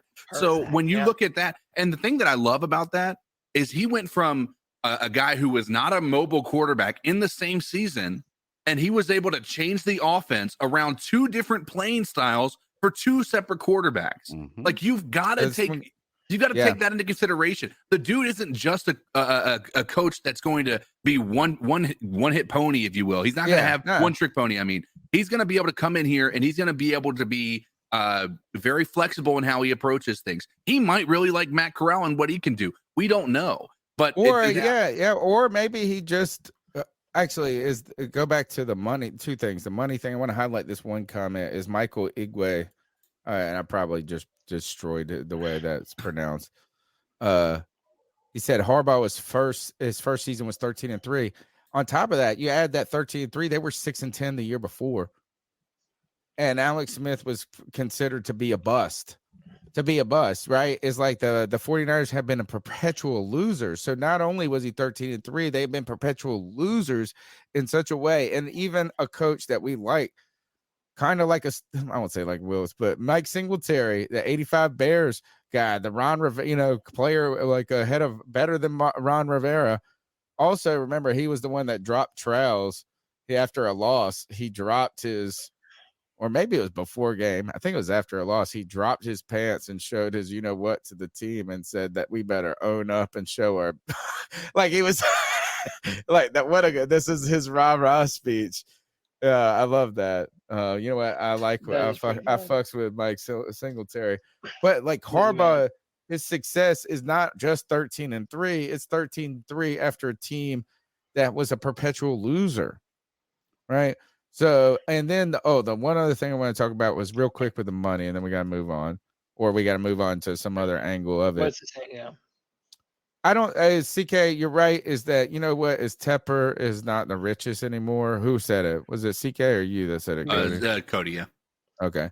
But I don't think that really matters. I think that these guys are all rich enough to ultimately pay this guy what is required to get him. And so I don't think is that there's some point where if Tepper wanted to buy a car at an auction and this guy was in the room for the car and he really wanted it, he could get it. It doesn't matter if the other guy's worth $10 billion more. There's going to be a point where the Denver team just says, you know what, we're not going to. I think they're rich enough to where money is not the issue. Both of them. Yeah, maybe. He's definitely going to have to break out his pocketbook. Sure. It ain't going to be cheap. But you know what? That's that when you're super rich.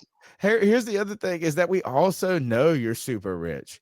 Yeah, it's not That's the other money. good thing about negotiating with David Tepper is that he's rich enough. You that you could get it. Yeah, and we're just the basement dwellers. So what do we care that it's David Tepper spending his money? Like if he goes out and he has to spend way extra in order to get his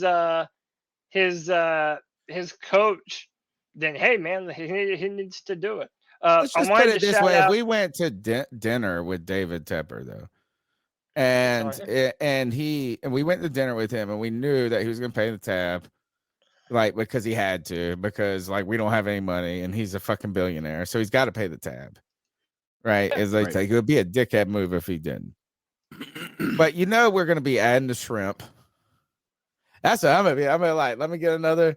I'll take All the another drinks. double. I'll take another double. appetizers. Another Yeah. double. I'm a drinks. Hey, bring Getting the the whole extra bottle of wine to the table. butter. Yeah, it's like, and you know what? Is that I'm gonna look crass. I'm gonna look unrefined for it, and he's gonna be like, "Oh, I'm never gonna go to dinner with this guy again." And you know, I was like, "Oh, you're never gonna go to dinner with me anyway again. Don't worry." That's what you get when you get the more juice for the squeeze when you're with a billionaire like that. You know what I'm saying? It's like I just went and watched that Glass Onion movie. We're all, we would be milking that golden tit. Yeah. We would be milking that golden tit. So, and you know what? I expect them to fully milk it when it comes. I don't care who it is. They're going to get paid. Yeah, absolutely. And then real quick, want to make sure we do our due diligence. God of Blackness with another $5. Shout out to God of Blackness. He's already at over $20 tonight. He says, I'm trying to see Colorado versus Nebraska, Coach Prime versus Coach Rule next season. I'm sure we'll all be interested to see how that goes.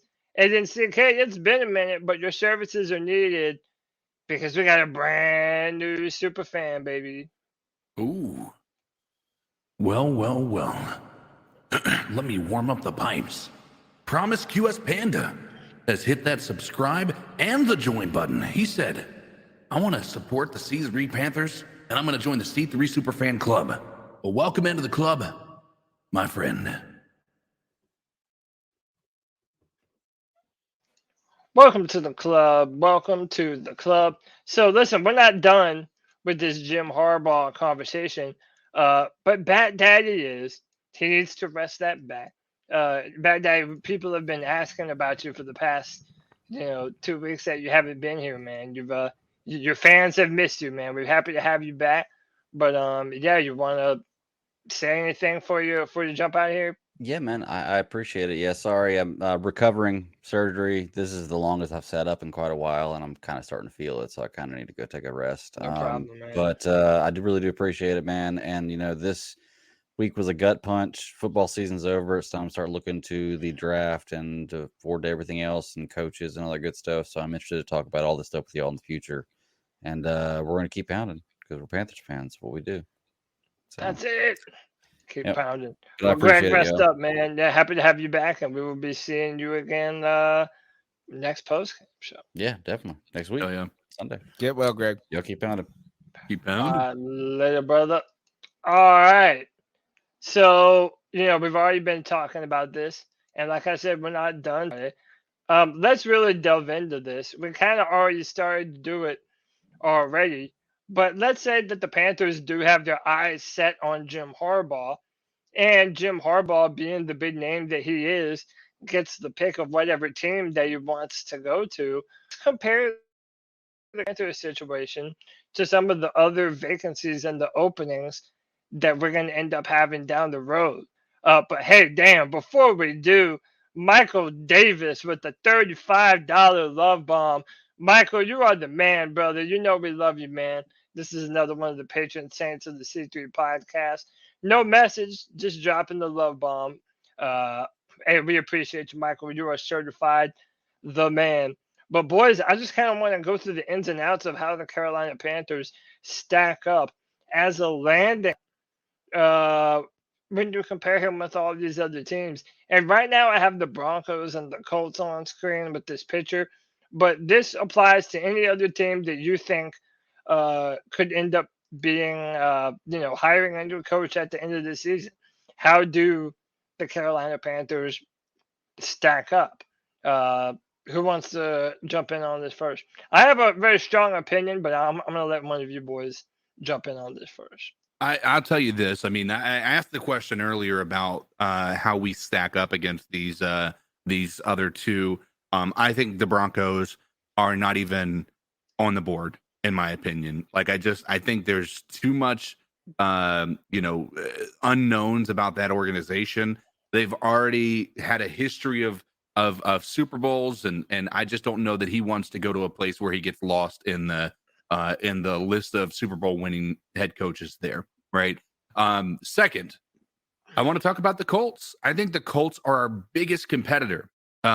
However, I think that could change as the season comes to an end because there's going to be other coaches fired. Mainly, I think there's a real possibility after what happened in Washington that Ron Rivera is no longer on the board there. And so Washington could be another candidate place for him. I don't think that that's more appealing than us, but I think there's going to be some people out there that might be trying to make it run at Jim. However, I think the Colts are our biggest competitor because of the history he has with the Colts. The fact that Jim Harbaugh will be more than willing to give him complete control of the roster. And I think they have a couple of key pieces that that Jim Harbaugh is going to be able to look at and see, some future with. Their O-line needs some help. They have some pieces missing, but I think that could be appealing. However, the Panthers, you got to keep in mind, I think when you look at the Colts and the Panthers are where the Panthers were maybe last year after we midway through the season after we picked up the 5th-year option for Sam, where we felt like there was no hope. We would have not been appealing whatsoever. Now, if you look at the Colts, they are beholden to Matt Ryan. For better or for worse, he's getting paid. They're going to have a lot of free agents coming up. They've got to pay. And I think that they're in a bit of a tough spot right now, especially with the way that they've handled Carson Wentz and now obviously Matt Ryan. But I look at that list and I think the Panthers have to be on top. So, All right. this is you want to go first, Tony? No, why don't you go? You go. Yeah. Okay. So I think the Panthers are easily the number one team on this list, and it's not just being a homerism thing. One, we look at the division, and we damn near won the division this year. At what, we're 6-10 right now. Like, this division was wide open for the Carolina Panthers to come and compete, and we do have really good players on the football team, which is why Scott Fitterer didn't trade away Brian Burns, didn't trade away DJ Moore. There is a young, strong nucleus to this football team that would be very attractive for Harbaugh to come into. More importantly, the media market. These aren't necessarily big markets that we're talking about. I mean, Denver is fairly big, I guess. Indianapolis Colts, because they have a history and they've won Super Bowls. Maybe that makes them, a tougher media market to contend with. But think of it this way. If you're Jim Harbaugh, you're not coming into the hardest division in the NFL, and you're going that has been an underdog forever. You could be considered the guy that puts the Carolina Panthers over the edge. And I think that's an opportunity that would be hard for him to pass up, especially looking at what his brother has done for the Ravens and how good they've been. There's no reason why Harbaugh couldn't do that exact same thing for the Carolina Panthers. More importantly, when you look at Denver, yes, if their owners want to sign him a crazy check to come to Denver, yeah, they're going to have the power and the ability to do that. But I mentioned this earlier. If he goes to Denver, now the main narrative is, can Jim Harbaugh resuscitate the career of Russell Wilson? Can he turn him around? That's easy. That's easy. That's not. You don't know that. You don't know that. How do we know that Russell Wilson isn't ruined forever? It's impossible for him to be that cooked overnight. Hey, when you hear the rumors, that's what people said about Tom Wilson, Brady 2 weeks ago, and then look what he did. But Tony, you got to keep in mind what the difference is here, right? Jim Harbaugh is the guy. I want it done my way, right? This is going to be my way or no way, right? And Russell Wilson left the Seahawks because he wanted to be the leader of everything. He wanted to be the guy who was calling the offense. He wanted to be the guy who was let Russ cook. He's got his own office, like for heaven's sakes, dude. Like, the dude is clearly a diva. And I know that's a normally reserved for people who are acting like that on the field. But when you hear the reports of what teammates feel about him, not his current ones, but previous ones, like, it's clear. I mean, I do not think Jim Harbaugh and Russell Wilson go together at all. That seems I like think the draft two picks that opposite ends of the spectrum. I think the lost draft picks and the rest of the problems with the team are more of a challenge in Denver than trying to find a way. Like if I was gonna say what's the heart, like if I bet on one thing or the other, I got to see one more year of Russell Wilson looking like this before I say it's just cooked. But it's been bad. I know that.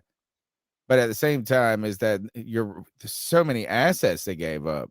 Yeah, for him. You know, that's the problem for going. And they got some back with Bradley Chubb. I got to take on this question, and then we got to do some prize picks. We got so much show to do. We've had too much good conversation here tonight. All right, let's talk about this. Is if Jim Harbaugh has his pick of the litter, what is the prime landing spot for him?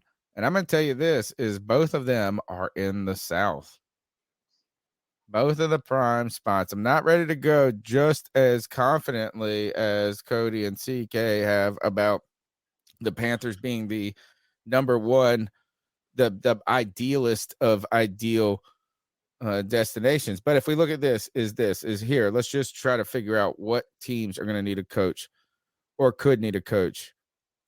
The Commanders potentially could fire Ron Rivera, right? So the NFC, but that right now you look at where the Eagles are at, you look at how the Cowboys are, like, this is a strong division. So if you're just looking at playoffs. Right. So it's like, is that while they couldn't have a coach, it might not be the easiest place to walk into. You look at the NFC West, the Cardinals could need a coach. Rams maybe if Sean McVay quits. Right. Oh, well, that's a good point. I think one thing, though, is I don't think it's the challenge only that is important to consider, is that does Jim Harbaugh want the headache of the narrative of playing the 49ers twice a year? Right. Does that come with just extra? You know what I'm saying? Like, what if he didn't have to play the 49ers and be in their same division? It's just another storyline. It's just something else. It's not even about the level of competition. It's just that could be just an annoying distraction in some ways. You look at this, is that nobody's going to need a coach here. The Bears, maybe. I don't know. As they just hired the guy. I know, but I mean, you look what happened down in the Broncos, right? I mean, the Bears they don't even have a good team, though. All right, maybe. Okay, but all right. So maybe the Bears, but all right. So I'll say I would be surprised if they fired their coach a little bit. Well, if there's shocked, but I would be surprised. The connection with Jim Harbaugh and the Bears, first and foremost, you got to keep in mind too. That's good. Second, if the Bears see Jim Harbaugh on the board as an option, I mean, that's not the worst. It's a good point. Now that you put it like that. All right, so we've talked about the interest of the Panthers, like how this could be, is that you have Tom Brady on the way out. You have Saints in question. Saints might need a coach. Dennis Allen is basically maybe saved his job with that last win, a lot of people think. But here, if you flip over to the AFC, here's the thing, is this. You don't want none of this. No, none of them are going to be fired. You don't want none of that. Then you get, we've already talked about the Broncos ad nauseum. Right, with not only it's not the division, but it's the picks and all of that. None of those people are none fired. of those. You don't want none of that. But guess where? The Colts. No. You think? I think you get the. Yeah, I think the Texans, bro. If I was Harbaugh, I think my top 3 spots are. Ooh, that's actually a really good point. The Texans, and I don't say the number 1. I'm not saying the number 1. I think these are the top 3. You can put them in any order you want, right? What would be the reason? Texans. I think the Houston Texans are going to have a high pick and get a quarterback that you want, and are in much better financial shape, and all of that from the Deshaun Watson stuff, Nick Caserio, all of this. I think they're just more primed to turn around. Is like, hey, they're just in better financial shape. You can rebuild the shit out of that team right now. Correct. The Colts are in a losing model. So I think this is like, if I know it sounds funky to say that you want to be the Texans coach over anybody, but they're really is in the ideal spot. It's the Colts who are the fucking mess out of those two at that point. And then here, is I think the Panthers, like we've talked about, and I think, like CK said, the Bears. Those are the three. The three spots. I don't know if you want to put them in what order. I just don't think the Cardinals are up there. I would still say that the Bears. I would put Bears ahead of Houston. And I hear what you're saying. No, I but don't. would I'm put- not I even would- putting them ahead of each other. I think those three right there. What's the thing that determines what you want more, and that's just money. Right. Yeah, And I then mean, here's but if you're going to the Houston Texans, like I think that They're they in the have more AFC. That's the rebuilding. only negative. The only negative Yeah, about the they're in the Texans is you they're just in have to get through the AFC. But if you were already mad about my man about not wanting to take on a court, like he didn't want to fight Denver versus Kansas City twice, he had the Chargers. I mean, like, you can't say, like, I mean, he's like, he can't be like, oh, I'm not going to take the Houston job because it's in the AFC. That would be some pussy ass shit. Well, too. here's the question I have. Like, I want to look at the history of Jim Harbaugh. And the history is he took over the 49ers job. They had a lot of good pieces in place. They weren't a good team, but they had a lot of good pieces. I don't know that he wants to go to a full-on rebuild to a place. I think he would like to have some established leaders on a team. At least I would if I'm a coach of a team. I don't want to go to a place that's completely What just team hopeless. has that though? The Panthers. Who has that? Yeah, How? that's what I Who? was Who do saying. we got? The Who are those Panthers, Brian established Burns, but leaders? if you compare the Jared- Panthers to the Houston Texans, Wow. we have a far more loaded roster than them. And if you're Jim Harbaugh and you go to Houston, Is none that of those true? players are guaranteed to turn around right now, as opposed to some of the guys that we already have, that already have experience, that have proven themselves to be big time players And that if you might don't- need a few other pieces around them. And if you don't think that Don't they have takes 3 pride- first round picks that they got for Deshaun Watson Sure, or some shit? but like here's that? here's the thing: if you're Jim Harbaugh, do you not take pride in the fact that you've never had a losing season in the NFL? Guess who the first person on the Houston Texans roster is? Tell us. It is alphabetical. Mario Addison. So, 6 degrees of separation. I mean, the Right. various. All right. So. but nonetheless, Oh, Kyle Allen plays for them too. yeah. So, but nonetheless, with regard to the Texans, you're going there. You're going to lose the first year. Like you're talking about just tearing that I'm not roster gonna out win and with rebuilding Carolina it. the first right? year either. No, yes, you could. Look what they did this year. They have one of the best offensive lines in the NFL currently. They don't And have a good roster. And it did that with San Fran. What's the difference between the San Fran roster they When he took turned over, yeah. around and the Panthers roster? Like, you have a pass rusher, you have a number They one had a wide receiver. defense, I think. Like, I think they and had then a we're talking defense, about man. them turning around Alex. They got Alex nobody Smith. on this team. Dude, I could easily see him taking 2 very physically talented guys like Sam Darnold or Matt Corral and saying, yeah, let's continue to build around these guys, do what they do best. And if they don't work out this season, then if anything, next year's, I know this is so cliche, but next year's quarterback class, those guys have a lot more upside, in my opinion, than the guys coming out this year. But Okay. hey, even disregarding that, even if he came here and decided that he wanted to draft a this year, be it CJ Stroud, I saw YB Jordan in the chat already talking about Anthony Richardson, who went to Florida. If he wanted to upgrade the quarterback position, he could absolutely do that. I mean, he All could right. do that. So you know and what? then I'm gonna concede to you guys on this is that the Texans can't be the number one option. no, They need can't be the so number much. one, but I do think they're in that top 3. I told you I didn't rank them. I just put 3 as these are, I think, the most plausible, but they really fall down when you look at their roster. And shame on Nick Caserio. right. Shame on Nick Caserio, who we thought everybody look at somebody I was interested in coming to Carolina. It's like coming out of the Belichick. You know what I'm saying? Anything that comes out of New England that's not Belichick is not good. But to be fair with Nick Caserio, like he had when you had the situation with Deshaun, you're not going to attract any free agents that are of high quality to the Just Texans tell right me, now. no, I don't care about free agents. This team is old. Hey, tell me one name Right. on this team. Tell me a name that you recognize. I mean, Mario outside of being a Panthers Addison, fan, right. Let's go. All right. Malik Collins, 27 years old, defensive lineman. Okay. Brandon 27-year-old. Brandon Cooks. Yeah, but he's been in the league. Yeah, but he's been in the league. Like, you're not going to be here next year.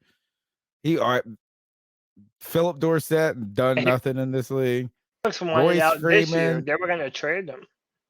Like, yeah, I know. Tell me, like, I mean, I'm just going to keep, I mean, I'm not going to go through every name, but like OJ Howard, bum. Like, tell me And you're one name. you're in the AFC. That's too much to turn around. I don't even know doing one. too And look at much. the ages. Look at this roster. Look at how old this roster is. Right. They're not even no names. Like, they're names that I don't know, but like these guys are old names I don't know. Good God. The roster. Yeah, it's Poor bad. Lovie Smith. Poor Lovie Smith. Our biggest competitors are the Denver Broncos. I disagree. I think it's the Colts, hands down. Yeah, but again, the reason why I would say the Broncos is because, okay, He'd be forget such a good whether you're fit for concerning about Russell Chicago, Wilson though. or not. The Indianapolis Colts have no answer at quarterback. You're going to tell me that Jim Harbaugh thinks that Matt Ryan is still going to be able to do something at a high What about level? Jim Like, Harbaugh and Justin Fields, bro? they're going to have to do something with the Colts quarterback position. So I wouldn't, to me, if you believe that you probably could turn around Russell Wilson for the better. The thing that gives you pause is that if you don't, they are missing a lot of draft picks, and it would be very hard to move on. Let's say Russell Wilson lays another egg next year, it's going to be damn near impossible to move on from him because they're paying him so much money. CK has convinced me that Chicago is the destination. I mean, that's if they decide to move on from their coach, right? Justin Fields, though, you know what I'm saying? Like, all of that is like, hey, he could do it. That's the part that I that's the argument. But because there's not an open position just yet, and it's a first-year head coach, I have a hard time saying that's the way that it's going to go. I don't know. You taught me into it, dude. But like I said, if Jim Harbaugh has interest, I mean, that could be a scenario that you see the Chicago Bears saying, you know what, let's go ahead and move on and go after this guy. But the argument that I have against the Broncos is the same argument we've had, is the you're going into one of the worst situations possible as a coach, right? You're going into a decimated culture there in the Broncos organization. And on top of that, when you think about the Colts, Matt Ryan may be a part of it, sure, right? But he's not guaranteed to be the quarterback. You're picking higher than we are right now at the Colt. So that means they're going to have a better opportunity at one of these young quarterbacks in the draft. They're probably going to go after one of those young quarterbacks in the draft, and they're going to be tired of the same dance that we've been on this last 3 years too, of trying to go after a quarterback that hasn't worked out and paying too much for it. They've just been in worse situation for doing it. So I think that the Colts are certainly the bigger contender compared to the three people that actually have the open vacancies. So one last thing to the Broncos conversation, and this is from Panther Pickle. Shout out to him. This is about the connection between Jim Harbaugh and Denver. They also share a Stanford connection. Broncos CEO Greg Palmer and his wife, co-owner Carrie Walton Penner, both attended graduate school at Stanford. Limited shareholder Condoleezza Rice was a part of Denver's search committee.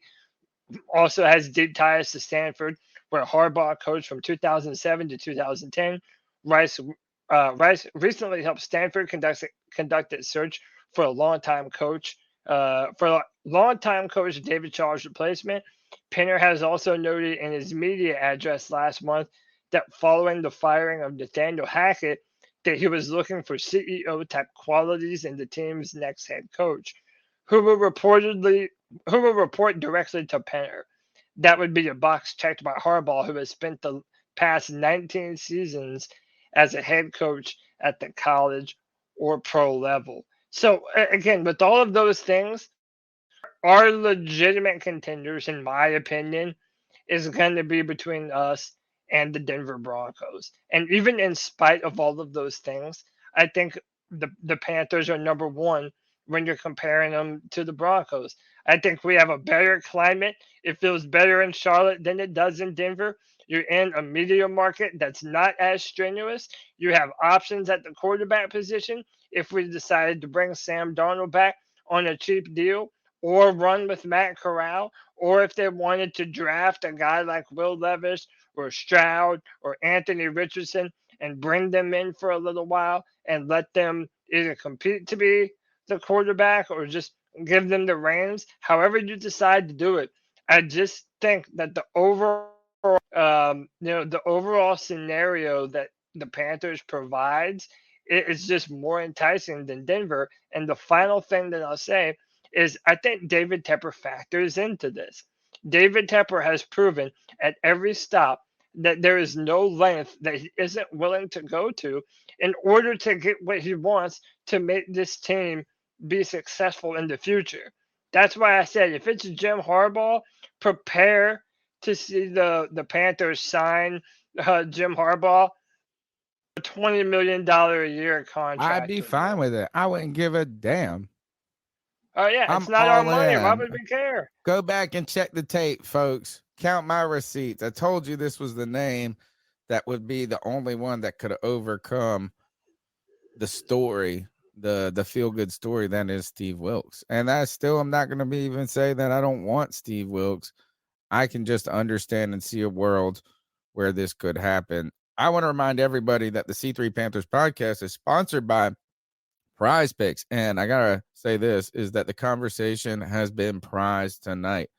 We have been on fire for 2 hours before we even did this segment, which is incredible. But we still have a ton of people watching, which is perfect time for you to make some money playing daily fantasy football sports. It's legal in 30 states, over 30 states in the United States, including North and South Carolina. If you use the promo code C3, that's C3, and you go to Prize Picks, you can download the app. You can go to the website, and you go there and you deposit $100 up to $100 first time, 100% deposit bonus match. So you put $100 in using that promo code C3, they will spot you $100 on top of that.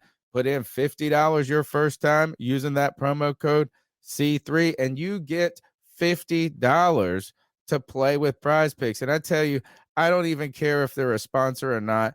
I love Prize Picks. I need to put it up here. I don't know how to control this as good as Cody does at this point. Let's take one of the things is this.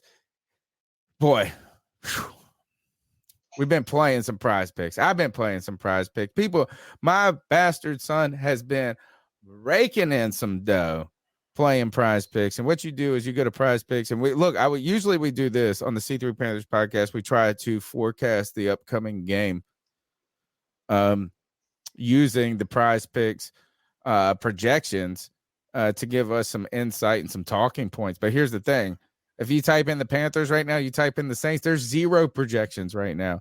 Not only have we not been interested in this game, Prize Picks is disinterested in this game. The entire betting community is probably uncertain, and this is not betting. This is daily irrelevant football sports. Or, you know what, is you probably, if they're probably sitting here going, I wish we could put a Prize Pick on Jim Harbaugh versus Steve Wilkes. That would be a more interesting pick than what Sam Darnold is going to do in an unknown game in an unknown circumstance next week. But so we're going to look around real quick and make a Prize Pick tonight. I learned my lesson last week, guys. I picked Christian McCaffrey in the less than. I said this is I just thought, man, I don't know why. I was like, it was 70 rushing yards last week was his number. And I think it was against, I thought, man, they're probably going to dump it off to him a lot. They're going to probably, I just felt like this was one of those games where the number was a little high. I learned my lesson. So they had like 70 yards in the first quarter. They're going against Arizona right Can now. I offer you a Lock. slight concern Lock. on that front? They're only fighting right now for the number 1 seed in the NFC. I know that's their only. Here's the caveat. The only way they get it is if the Eagles lose to the Giants. This week, from my understanding, Jalen Hurts is going to be playing. So My they're gonna understanding, rest Christian. Ooh. my understanding is the Giants are going to be sitting their starters because they've made it to the dance and they have nothing else to fight for. They've made it to the playoffs, and there's no benefit to winning that game for them. All right. Well, you know what? That was enough to tell me. So they might rest Christian McCaffrey. Right. And that's what got me last week when I had some interest in your boy Trevor Lawrence against Houston, but they got out to such a big lead so quick. They just benched him. Oh, but dude, you know what? Travis Etienne. Let me But tell they you, have something to that's the play pick for right this week. there. What CK They was do. saying, they have something to play this week. I think this is an easy number right here. It Travis is, Etienne, but 60.5 yards. let me tell you Mark it something. down more. Travis Etienne this year, believe it or not, call me a Clemson homer all you want, and you're damn right I am. Travis Etienne right now is one of the best home run hitters in all of football. And Tony, you should know you've had him in fantasy all I picked year. him in every league I had, bro. And I put a big game. I got a lot. I always do this. I pick some things, and he's one of the plays, one of the entries that I put in this year that has panned out. Every single one of my fantasy football leagues I have, man. And he's even when he peaked, I thought he had peaked like 6 weeks ago, and he didn't.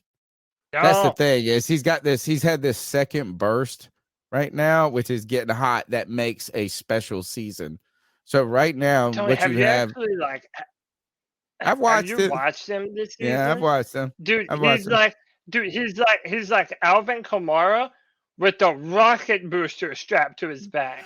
Dude, he I don't hits know. that He's hole, not that and he fast in just comparison to runs. Alvin Kamara. Dude, You forget no, how no, fast no. Alvin He Kamara was his first he couple of is years. so much faster than Alvin Kamara. No. It's not even close.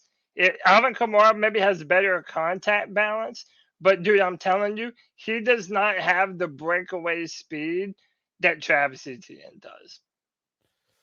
All right, so let's see this. I feel like the Browns want to Cooper, win. that's a So good yeah, one.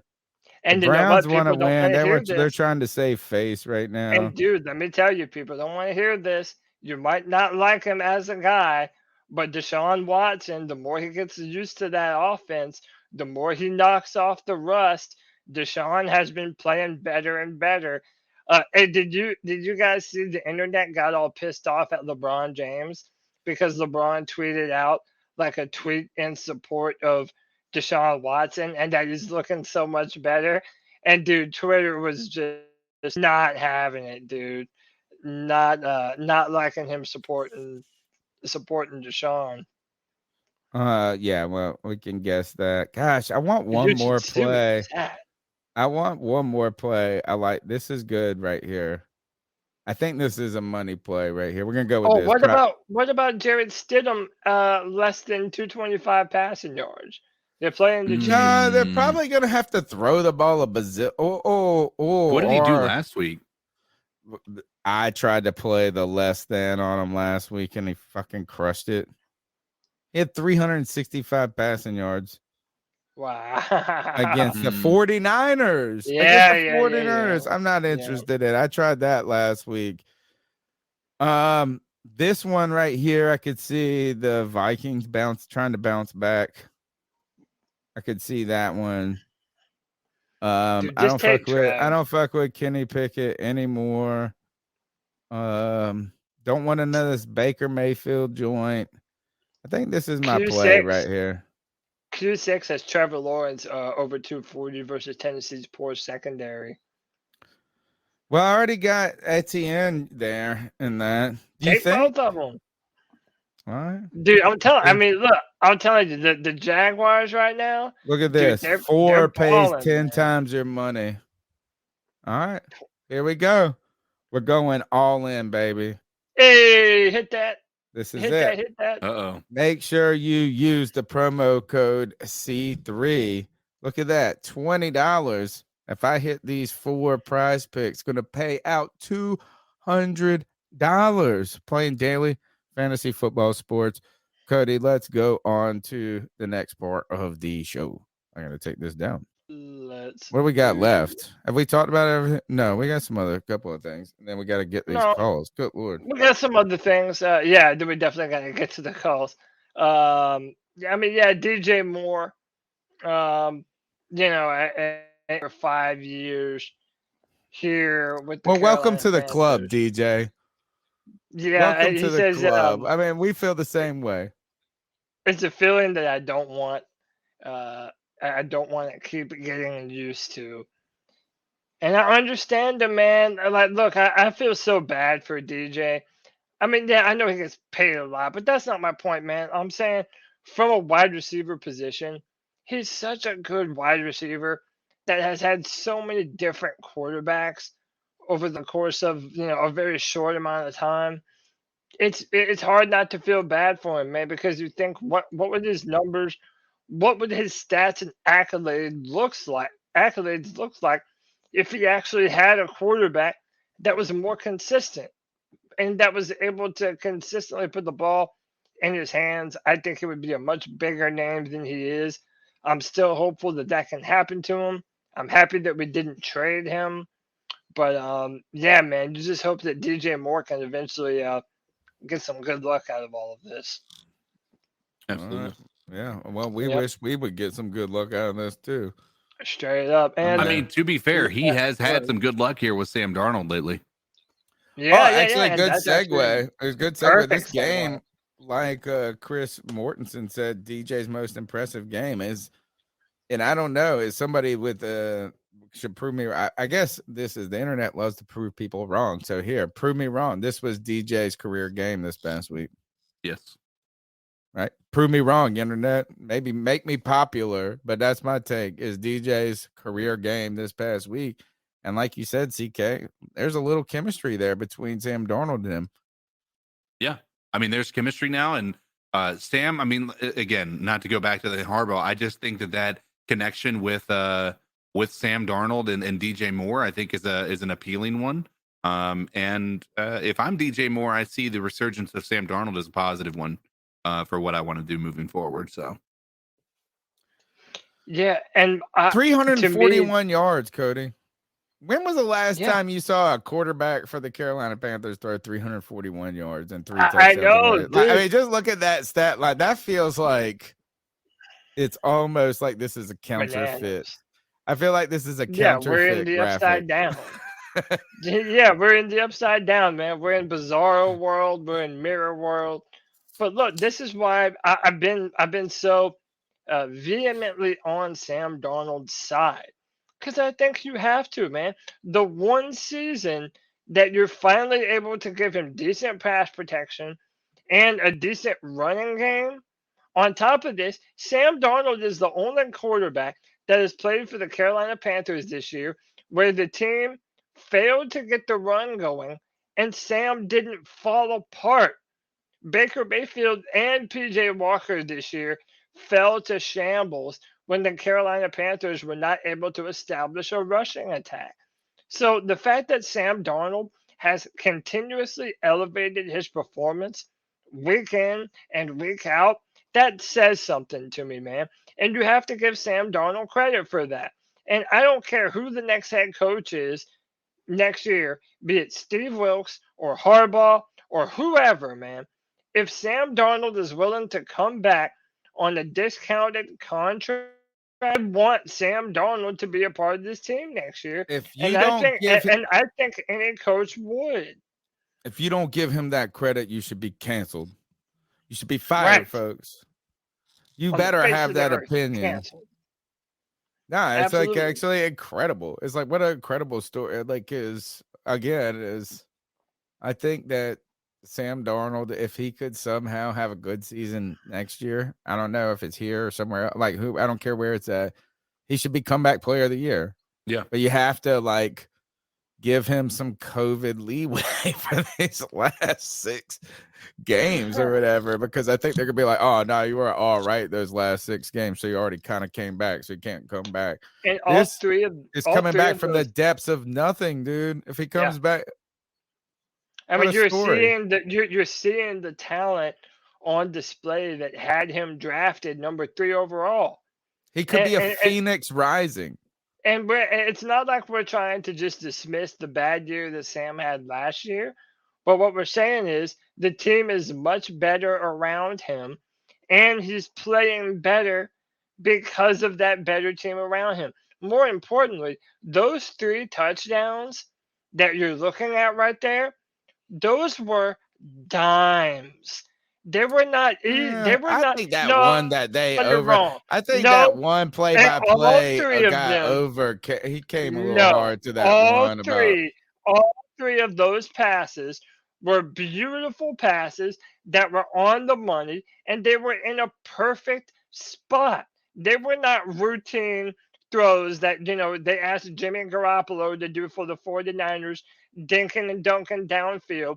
Sam was putting the ball Nah, in the it was air, nice. with a tight spiral.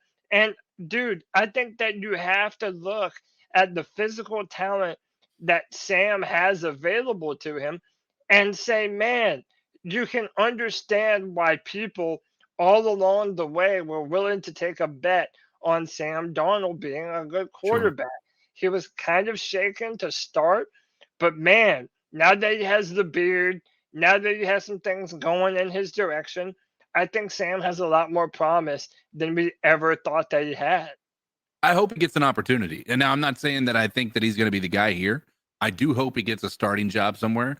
And I only say that because the dude, like I said it after Sunday, when you talk about pressure, when you talk about, you can talk about having to play from behind, you can talk about playing against really good defenses, all that stuff. There's no more pressure than what Sam Darnold felt, knowing that this year was his prove it year. These games that he's been playing have been so important for his career and his ability to get a contract that's going to continue to allow him to play in the NFL, right? That is pressure. And the dude has showed up, and the dude has been there. And those throws were impressive, right? They were on the money. And I'm sure he'd like to have that interception back. But when you look at what he was able to do, I mean, on those deep balls, I mean, if you want to start talking about it, if you want to look at the past 4 games that he's played, how often he hits on the deep route, I'd guarantee he's in the top 10 as far as like accuracy on the deep ball, just this past 4 games, if you compare to other teams. Again, does that mean that he's the guy moving forward? I don't know. I just think that when you put him in the right situation, he was able to come out and prove some stuff. I'm not right there. I'm right there with you, G baby. I don't think I would like to have a QB on a rookie contract. We do have one on a rookie contract, by the way. If you ask Cody, but I think that Sam Darnold isn't going to cost an arm and a leg. He isn't going to be somebody who's asking for top 10 money. I think that at this point in time, it's worth at least taking a flyer on the dude while you develop another guy in the back end. For me, I just want to clarify that when I say comeback player of the year type stuff, I mean the narrative of Sam Darnold. Yeah, I am not enamored with his play just yet. I'm not going to say like that. It's like nothing he's done right now is going to make me be like, I'm going to change my mind completely about Sam. I'm just saying this is that if he can overcome that narrative and survive this phoenix, he's a phoenix that rose from the ashes while everybody else fell. Cody, let's go ahead and do some cat calls, I think, unless we got any more pressing business. Good Lord, we have been jibber jabbering. Oh, the last and final this thing. one. I know it's the last bit, and then we ain't got nothing to take care of but the calls. We talked a little bit about the Detroit Lions being really upset about the turf conditions when we played them here at Bank of America Stadium. We said that they were being fined, and Shaq Thompson, he was asked about this. It was yesterday.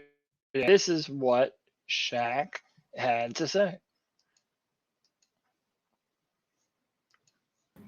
to make a change? It's above my pay grade. I hope he listens to his players, but it's above my pay grade. You know what I mean? Yep.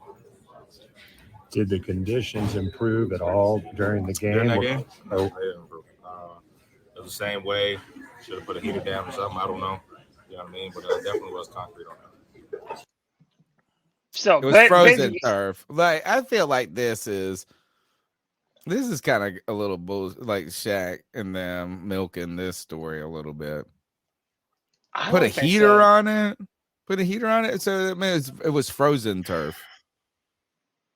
It was 20 degrees outside. Of course it was frozen. Wouldn't grass feel like concrete at 20 degrees? Yeah, but I mean, listen, something different.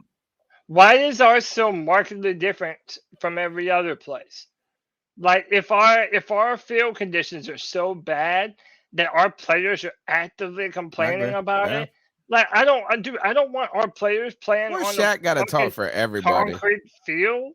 I mean, dude, he's been the leader of the locker room. He's one of, if not the most. I mean, him and JJ Jansen are the most tenured players on this team. So, I mean, he's been a leader since he's been here, and somebody has to speak out. Now, you kind of joked he's out the door next year, and maybe the Panthers do try and move on from him, maybe try and trade him somewhere else. I know one thing. I don't want the Panthers to play in a that is actively hurting them every time they get tackled. It's bullshit.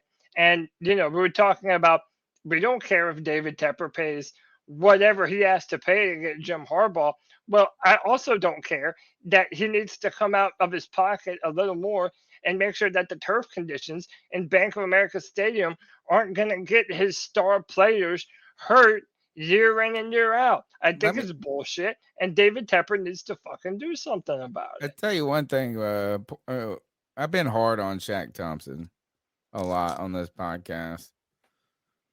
Had such high expectations for him, but poor Shaq Thompson, he's the metaphorical black person you ask what black people think person. And that is like the one black person in the room with a bunch of white people. And they're like, so what do y'all think about this? What do you think about cultural appropriation? And Shaq Thompson is the player that has had to speak for the players, for Matt Rule, for all of this. They asking him about the field. He is the guy that's got to I am telling, he's like, I'm trying to answer your question for all of us, but I can't answer it for all of us. He's the voice of our team. But he's also going to be gone next year at the same time. So while he's the voice of your team, he is he's the spokesperson. He is in many ways. All right. So if he is the metaphorical black person of players, and what I mean by that is the person that you have to speak for the entire group of people. So it's like if somebody said, say if you said I'm from Asia and you're Chinese and you'd be like, well, what do you think about Vietnamese, whatever? You're like, above my pay grade. Right, where you just say like, I can't speak for all of Asia, just because Ron Rivera is the fixer. He's the fixer. He's the guy that you bring in when he's the Mr. Wolf that comes in and cleans up the brains and this and that. Ron Rivera had to deal with Greg Hardy. He had to deal with the scandal of the team going through sex scandal and being sold. And they just trotted him out there and he just had to answer all the questions. Then he goes to Washington, has to go through all of that mess with not only the Trent Williams to the Redskins logo to all of this. He's the fixer. He's the guy that you got to put out there and he's got to take all of this. Shaq Thompson, though, is really coming hard on this field thing this year, bro. Yeah. He has not let up. Hey, maybe you tackle on that concrete ass field. Maybe you might want to say something about it too. And again, maybe he does feel like, well, since there may not be a chance that he's here next year. Maybe a that little gives premature. Him more of a We're reason. saying that. Yeah. We're saying that. That's a little. I know we go after it. I mean, I'm saying saying if he maybe he feels like he is in the best position to say something about it because he knows that he doesn't have much at stake. He's proven He his worth also was to the Carolina Panthers. he was a Matt Rule fan. Like, I don't know if I trust him at this point. Well, he was the only leadership that Matt Rule had to lean on. I know Matt Rule, You and can't blame Shaq Matt Thompson Rule for that, though. Okay, is he just the guy that just is gonna? I don't know. You can't blame him for it. No, but because how about this? All right. I mean, if he's the person that everyone on your team is looking to, that's true. It doesn't matter if it's Steve Wilkes or Matt Rule. So then Matt Rule pimped him out. Then Matt Rule pimped him out then because Matt Rule leaned on that connection a lot in his like, oh, I got the locker room. I got this. Shaq was always the guy. He never said anything bad about. Yeah, he's been a professional the entire time that he's been here. A professional? All right. Okay. I mean, really, he's been like a true professional the whole time that he's been here. Well, he's not been unprofessional, sure. If our turf is some of the worst in the NFL, yeah, I want some players with enough nuts to come out and say, no, this is bullshit. David Tepper has enough money to fix this problem, and he needs to. And he does absolutely need to do it. So, yeah, I commend Shaq Thompson for speaking up about it. But look, you've heard us talk. Bold in your last stint. Yeah, man. Listen, you've heard us talk now for what, almost going on 3 hours. It's time to hear what the Panther fans have to say.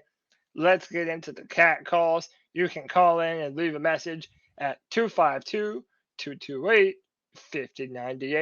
So what are your thoughts on catcalling? Yeah, it's pretty. You shouldn't do that to somebody. And how did that make you feel? Very uncomfortable. So how do you think catcalling makes the person feel? It feels good, like.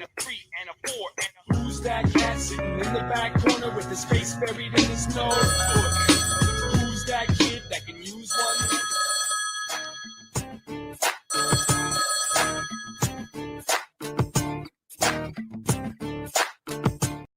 Hey, what's going on, fellas? It's Corey calling in. Monday, want to talk about the game, man. Tough loss for real. Shit sucked. And first thing I'll say is exactly what all the quote unquote team tanking guys, like the guys who wanted us to tank, like exactly what they said or was afraid was gonna happen did happen. But I'm not going to. Now that we have a worse off draft pick, I'm not going to be in the boat to say that. I still enjoy watching the games. I still enjoy rooting for the team to win. Like, I don't want to ever feel like upset when my team wins. You know what I'm saying? Like, it's just not how I wanted to watch the games, how I want to feel watching the games. That's just me personally. Say all that to say, and a lot of people, put a lot of blame on Darnold and Wilkes. And, I'm not going to lie, leaving Mike Evans single cover the entire game, that's inexcusable. Can't lie to you. There were certain situations during the game that just kind of seemed to be mishandled. Mike Evans being the most obvious one. And, as much as I hate to say it, I don't know if Wilkes is ready to be a head coach or even if he just is a head, and there's something to be said about being a leader of men and being somebody who can, enforce your will and enforce a culture. But also when we're talking about the schematics of football, does he leave a lot to be desired in that aspect? But for anybody, blaming Sam or saying that Josh Norman should have played more, cut it out. Like, please, bro. Josh Norman looked like my fucking uncle out there. No disrespect to the guy. Shout out to all the work he put in the league, especially for the Panthers. But my man, he been drinking Bud Light for the last year. Like, he gotta stop it. What was he gonna do against Mike Evans? Cut it out. Sam Darnold, was he perfect? No, but this was for sure the best game he's played for us. He put us in position to win. Yeah. 3 plays beat us, and it's an embarrassing way to lose. But we're not a great team. I I would have liked to make the playoffs, but now we can actually, start focus talking about the draft.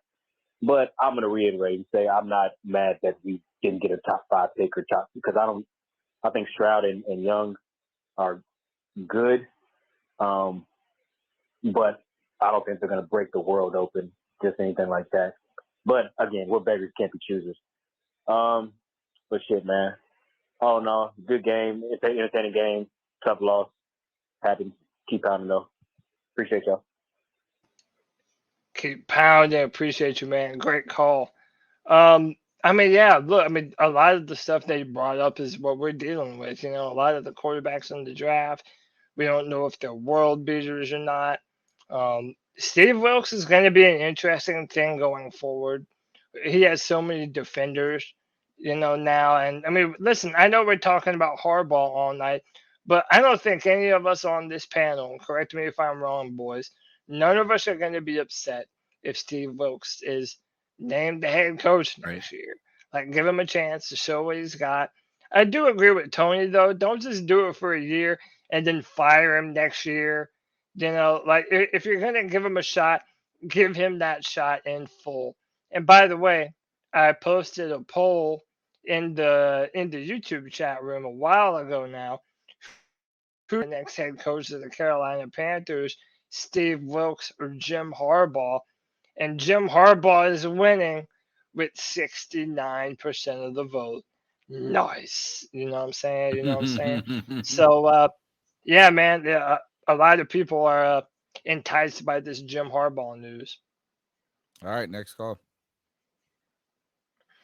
What's up, guys? Chad down here in Charleston, South Carolina.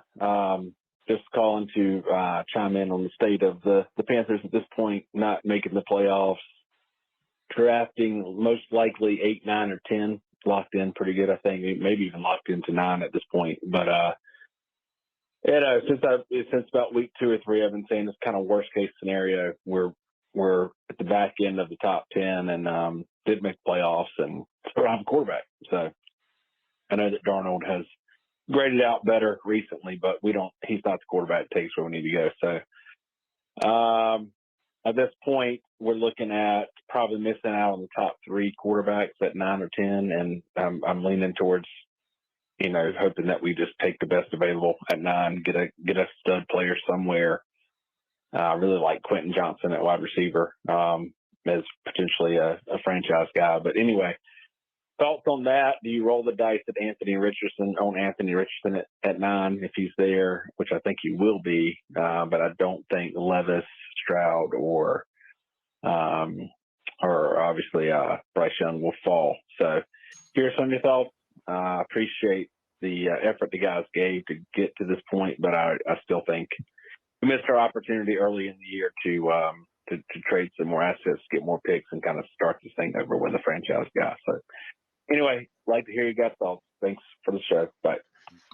All right, man. I think there's a possibility that Will Levis or Anthony Richardson could be in contention for that first pick in the draft. It's not necessarily what I would do, but if you look at the recent trend of teams taking talented quarterbacks with the big time arm talent, the big time, guys like Will Levis and Anthony Richardson, they have that. The problem is you're going to have to justify what you saw their film. Some of the inconsistencies, the overthrows, the lack of production in the SEC. Richardson was only a 1-year starter for Florida. That's why a lot of people thought that he would go back to Florida. That didn't happen. Will Levis seemingly regressed this past season compared to the year prior. So I don't know, man. It's going to be hard to get a read on where these quarterbacks are going to go until we start to get to the combine and we start to get to the pro days and the Senior Bowl, which Will Levis is going to be a part of. That's definitely in consideration. And especially if we have a new head coach, yeah, I think the chances probably go up that they do intend to draft a quarterback. But I'm still on Team Matt Corral, damn it, and you're not going to pull me off of this hill. Right on. All right. Next call. Hey. Oh shit. You know who the fuck it is. Booyaka! According to sources, Jim Harbaugh has made it be known that he's had a serious interest in the Carolina fucking Panthers head coaching job. Damn.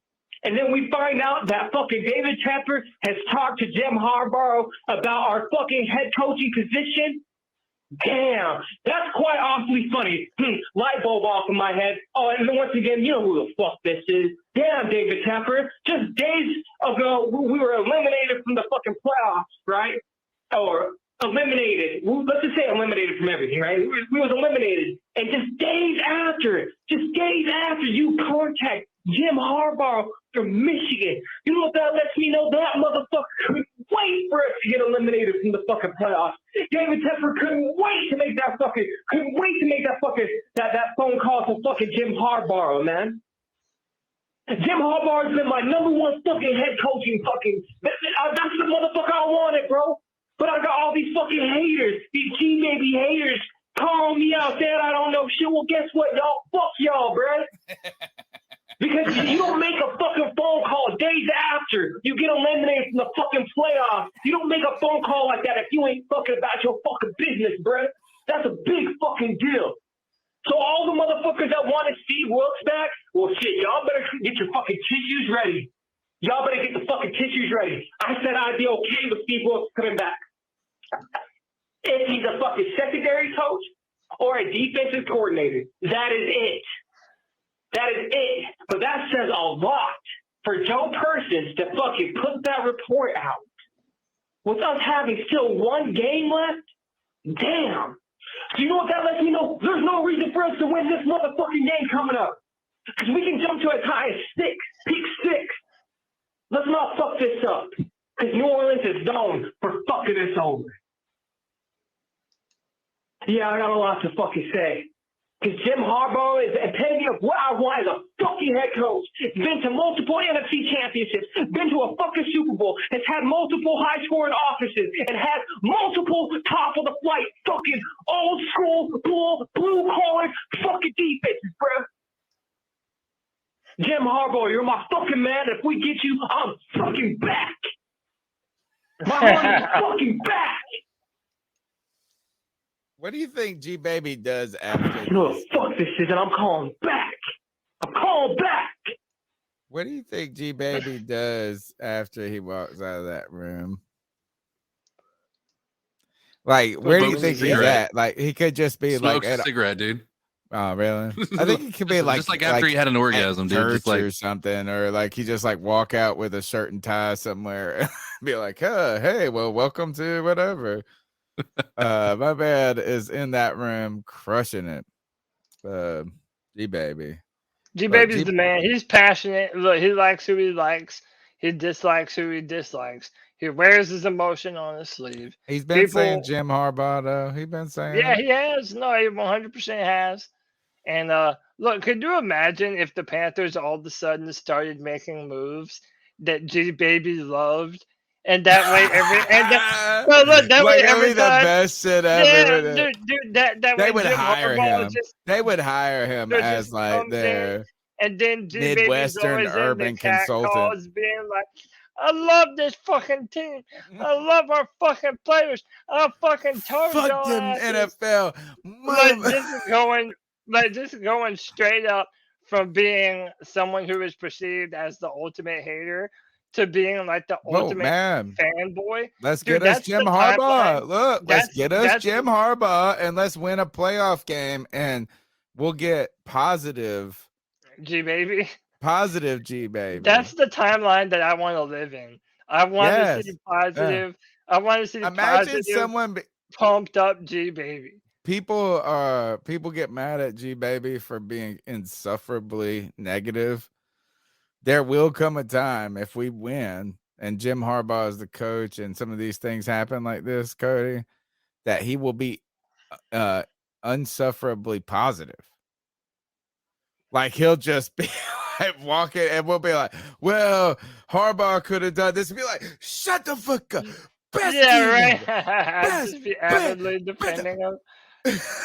Dude, that I'm telling you, that's the timeline that I want to be a part of. Me So it too. needs to happen. Me Yeah, too. it needs Me to too. I happen. love it. Great. CG baby. I don't care what anybody says. He mug is good for our podcast. He gives us discussion. The chat goes nuts. G baby lets a little steam off. This is what this is for. 252-228-5098. I feel like his life is probably a little bit better with these. What's up, C3? These calls. It's like we're his free Anthony from therapy. Charlotte. What up, Anthony? Still getting over this virus that's going around. It's terrible. But end of season thoughts, because next week doesn't really matter. Just in terms of, for draft position, yes, but not in terms of a meaningful game. I first want to say thanks to Steve Wilkes. Whether he's the coach moving forward or if he's not, I hope he ends up getting a job somewhere, because he's shown that he can lead men on the field. He's a great locker room guy. And, he turned around our season. He made it interesting for us. Or, thank God Matt Rule wasn't here. It would have been the same season. So I want to give props to him. And I want to give props to all our young stars who continue to grow and develop. They're the core pieces of this team, and I hope we can build on what we have as a foundation here. And second, I want to thank you boys, man. Like Cody, CK, Greg, Tony, y'all are awesome. I found this podcast about a year and a half ago, and I haven't looked back since. It's been awesome. I love the community. Love y'all, man. Thanks for all the work you do. It really brightens my day every time I get to go on the show and, call in and watch the Tuesday show. It's just a great community, and it's a great way to, interact with the people. And yeah. And the third thing I want to say is there is always hope. I guess I was a little sour in my call because I was just mad that we lost, but there is hope. Whether Sam Darnold's the quarterback, whether it's Matt Corral, whether we draft a guy, there are some positives. We have an offensive line. We got 2 young receivers on the rise. Really haven't seen their potential because of the quarterback situation. DJ Moore, we know already. Terrence Marshall is great. So, yeah, I just wanted to wrap it up by saying that. And lastly, screw Matt Rule. He was the reason that this season started out bad. Week right here. And, yeah, I just wanted to call in and just give my thoughts on the season. It was an awesome time. So, yeah. You already know, Panther Nation, C3, Anthony from Charlotte, keep motherfucking pounding, boys. That's the call of the year. Hell yeah. Anthony, great call. Man, dude. Shout By out the way, to Anthony. check the 4 Horsemen chat. It's relevant. Yeah, I already got you.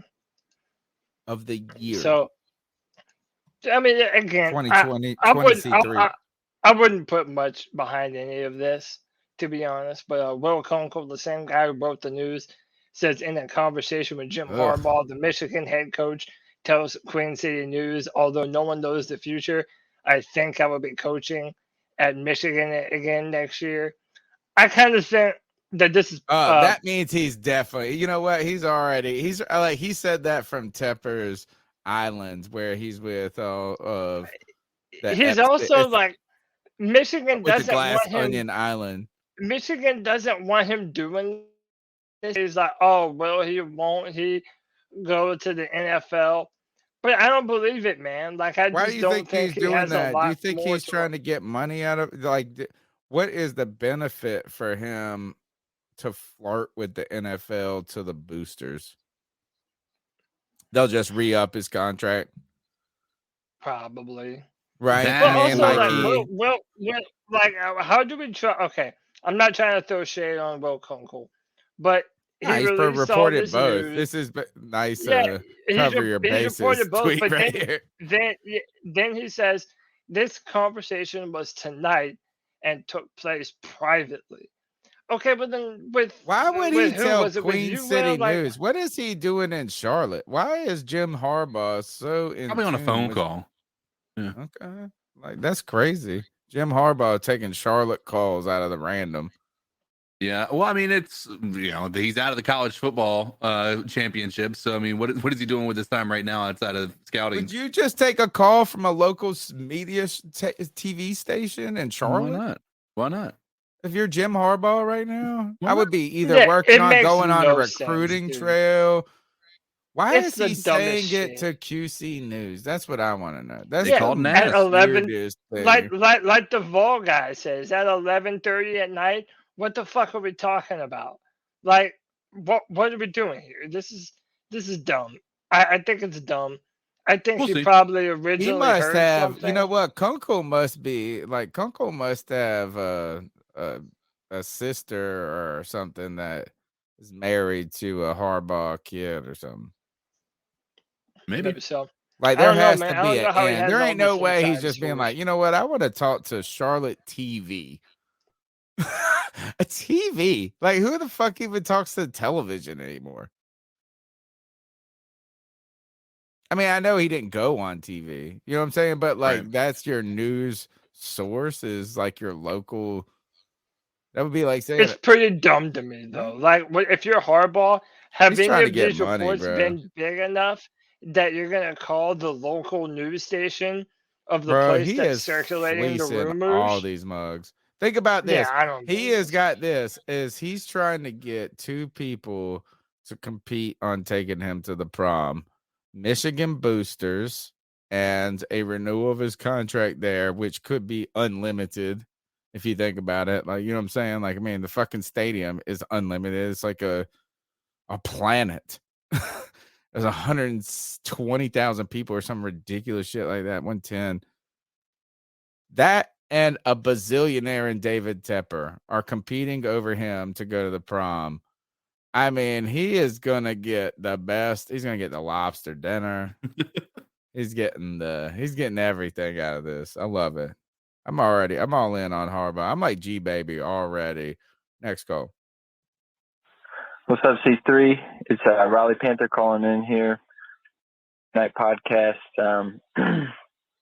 Man, I just want to say watching that game last night was real hard to watch, and prayers go up for DeMar Hamlin. But shifting to the Panthers, I called in last week, literally asking about Steve Wilkes and the future with him in the Panthers, and of course today all Panthers news was related to Jim Harbaugh potentially being a prime candidate for the Panthers, and I almost want to extend the same question I asked last week, and in that, what is it that you think Jim Harbaugh would bring to the table, and what do you think his stamp would be on the Panthers that would ultimately turn this team around? I'd love to get your thoughts on that, and I hope you guys have a great night. Peace. Why would Jim Harbaugh, and let me make this even a more divisive question, why would Jim Harbaugh be better than Steve Wilkes?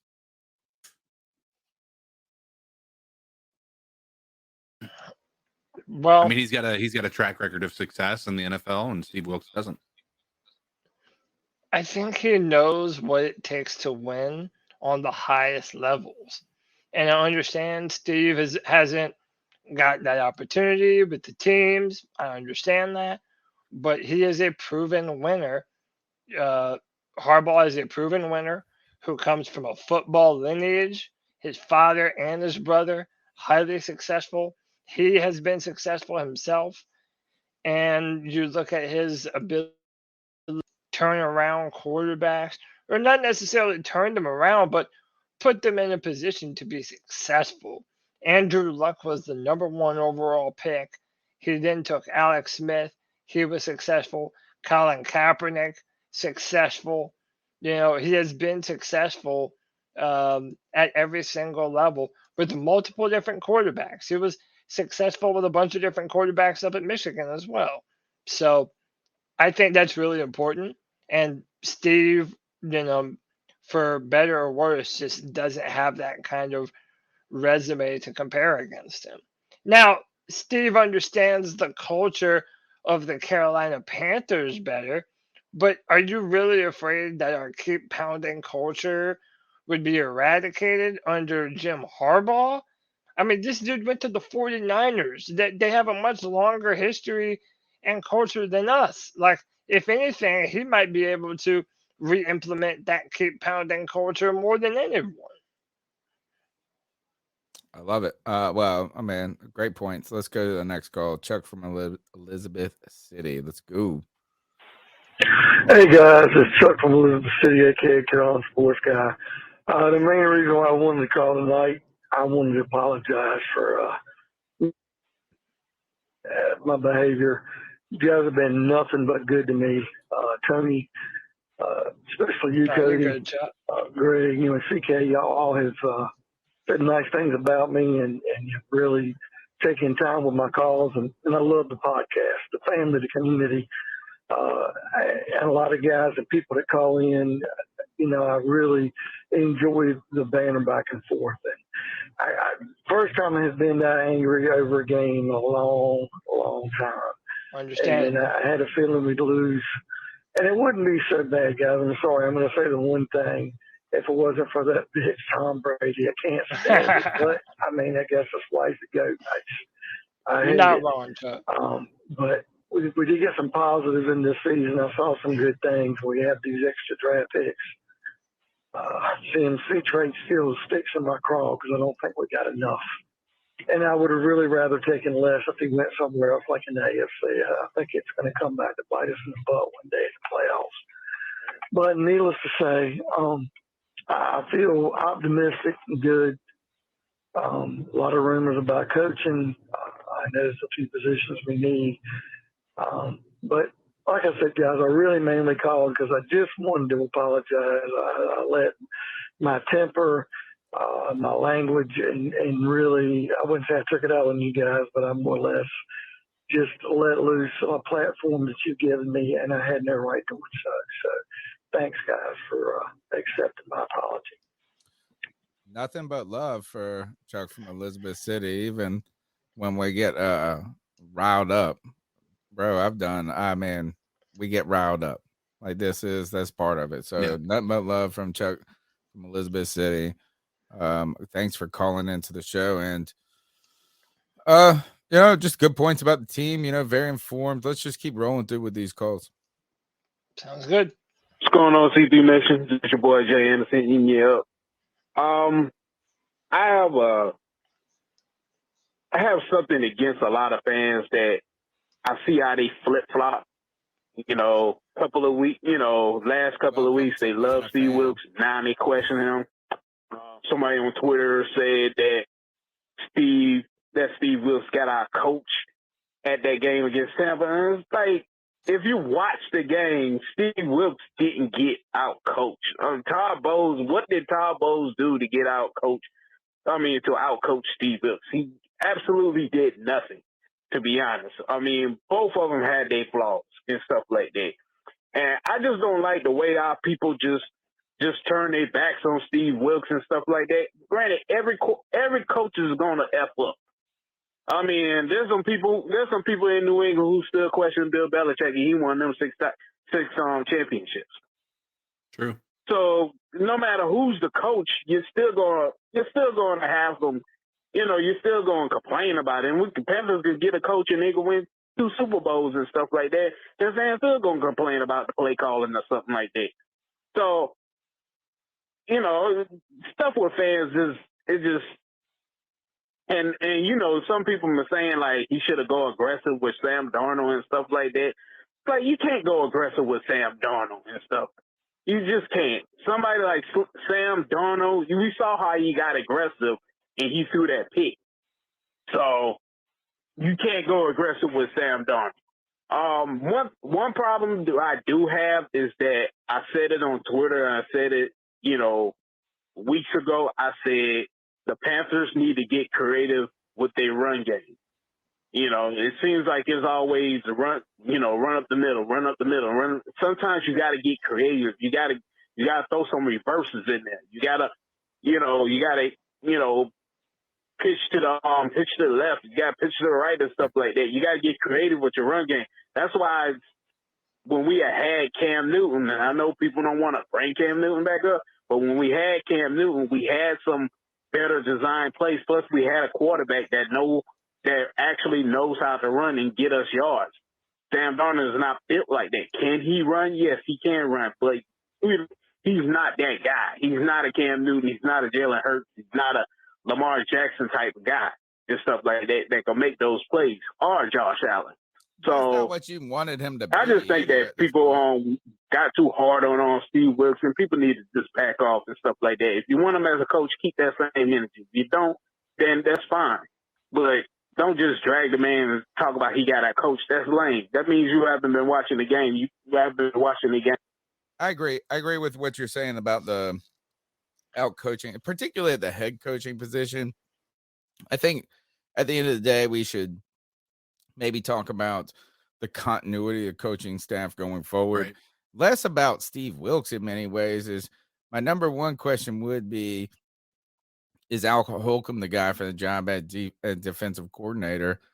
And, Wilkes and them, I mean, I think Holcomb and them knew that they needed to be putting that safety over. I feel like they made adjustments. Maybe the players made mistakes, or at least that's what they made some innuendos or suggestions about, like, is that a safety was supposed to roll over and he didn't, whatever. So I don't know if we can just go on that one moment, these 3 plays, and say Al Holcomb can't make adjustments at all.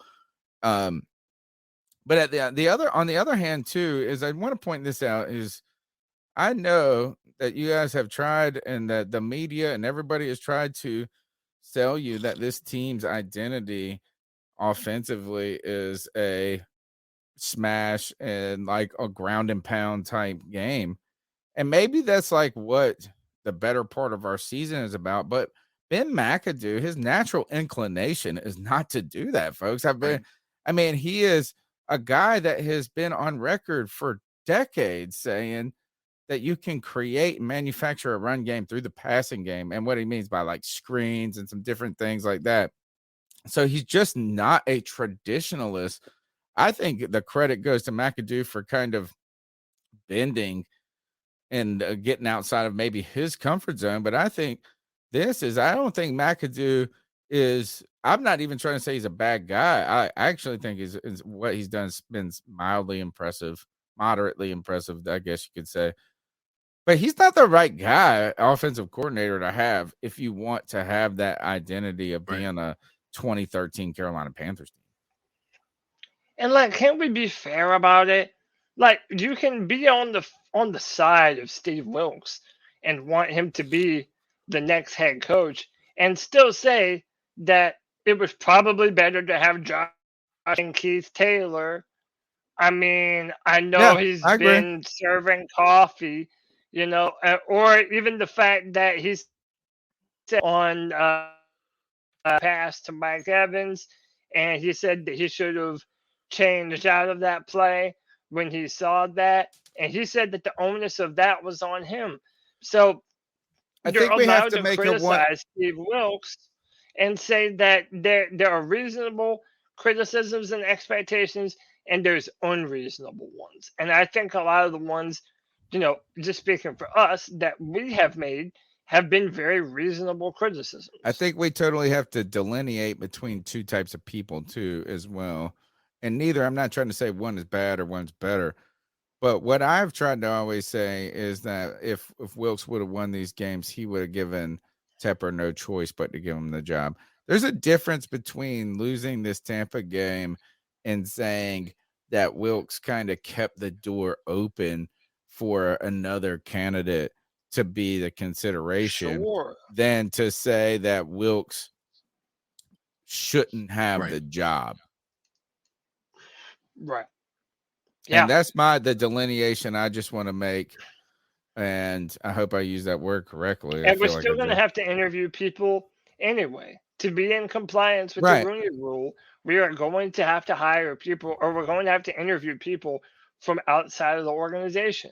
So, I feel like Steve Wilkes is in a panic room, that the door hasn't shut all the way. And like people who are trying to get in the panic room, like say zombies or something, trying to get in, and the door's open. You know what I'm saying? It's closing. It's so close. It was so close. And the closing is him getting the job, like safely being in the panic room. That, is just the loss. And it's something, it might be unfair. He might be trying as hard as he can. That loss against the Bucs was another finger creeping through the door. Sure. Weird Yeah, analogy. Sorry, he I've been left it. No, I no, started you're watching with my daughter this stupid show. Well, not stupid show, Black Summer. I've already watched it once, but no, I'm watching you're with my right youngest. though. Steve Wilkes left the door open. The door is open. He's had a good season that's had ups and downs. And to accurately assess his season, you have to speak on all of those. I think a lot of people want Steve Wilkes to get the opportunity. If he doesn't, I mean, what can we say, Can I tell you my secret subconscious fear? It's like the one Sure. Is that I secretly I know that Will is great and this and that, but it's just another. How many defensive coaches have we had? How many decades are we gonna go? Like, imagine. All right, so this is that I feel like you got to give Wilkes 3-4 years, right? Sure. Being like 3 years, say 3 years. Let's just be 4 would be generous, but say like 3 is the number that you should reasonably assume that you're going to give to the guy. If he's not the guy, or say he has one winning season, we're in 2030 before we're hiring our offensive coach. It's just 35 years of defensive coach. I mean, it's just, I know it's a silly thing. It's just almost me just wishing, and it's probably going to come back and bite me. It's probably going to come back and bite me. We have been asking for this forever, to upgrade the Panthers offense in a way that looks like we belong in the year 2000 going on 23. We are 2023 now. So, yeah, to be able to update this. Like we this would take offense, a 2015 model. Right. Yeah, and that's another thing, man. If you were unhappy with the way that Ron Rivera ran the football team in his final days as a coach, then I feel like a lot of the philosophical differences that we had with Ron Rivera, we would also probably have with Steve Wilkes. Now, they're different men, so you don't want to just copy and paste one on top of the other. But they do come from that same. They're cut from a similar cloth. Yeah, 100%. A similar cloth, not the same cloth, but the similar cloth. Yeah, 100%. I almost wish that Matt Rule Mule was a defensive. Yeah, I wish Rat Mule was an actual defensive coach. The only reason my argument doesn't kind of hold is I just wanted to, because Rat Mule was a nothing coach. He wanted an offensive coach or a defensive coach. That's the thing. But gosh, I don't know. Harbaugh is the sexy name for me. What's up, guys? I want to go back to last year when we was getting ready for the 2022 draft. People were saying, don't get a quarterback in this draft. Get a left tackle. 2023 class is loaded with quarterback talent. Here we are facing coming up to the 2023 draft. There's never a fucking and you have quarterback. People like Cody. There's no quarterbacks that stand out this draft that's worth taking that high. It's funny how we changed That changed a little bit, huh? I agree with this call. Wilkes I like this deserve call to a be in consideration for the head coach?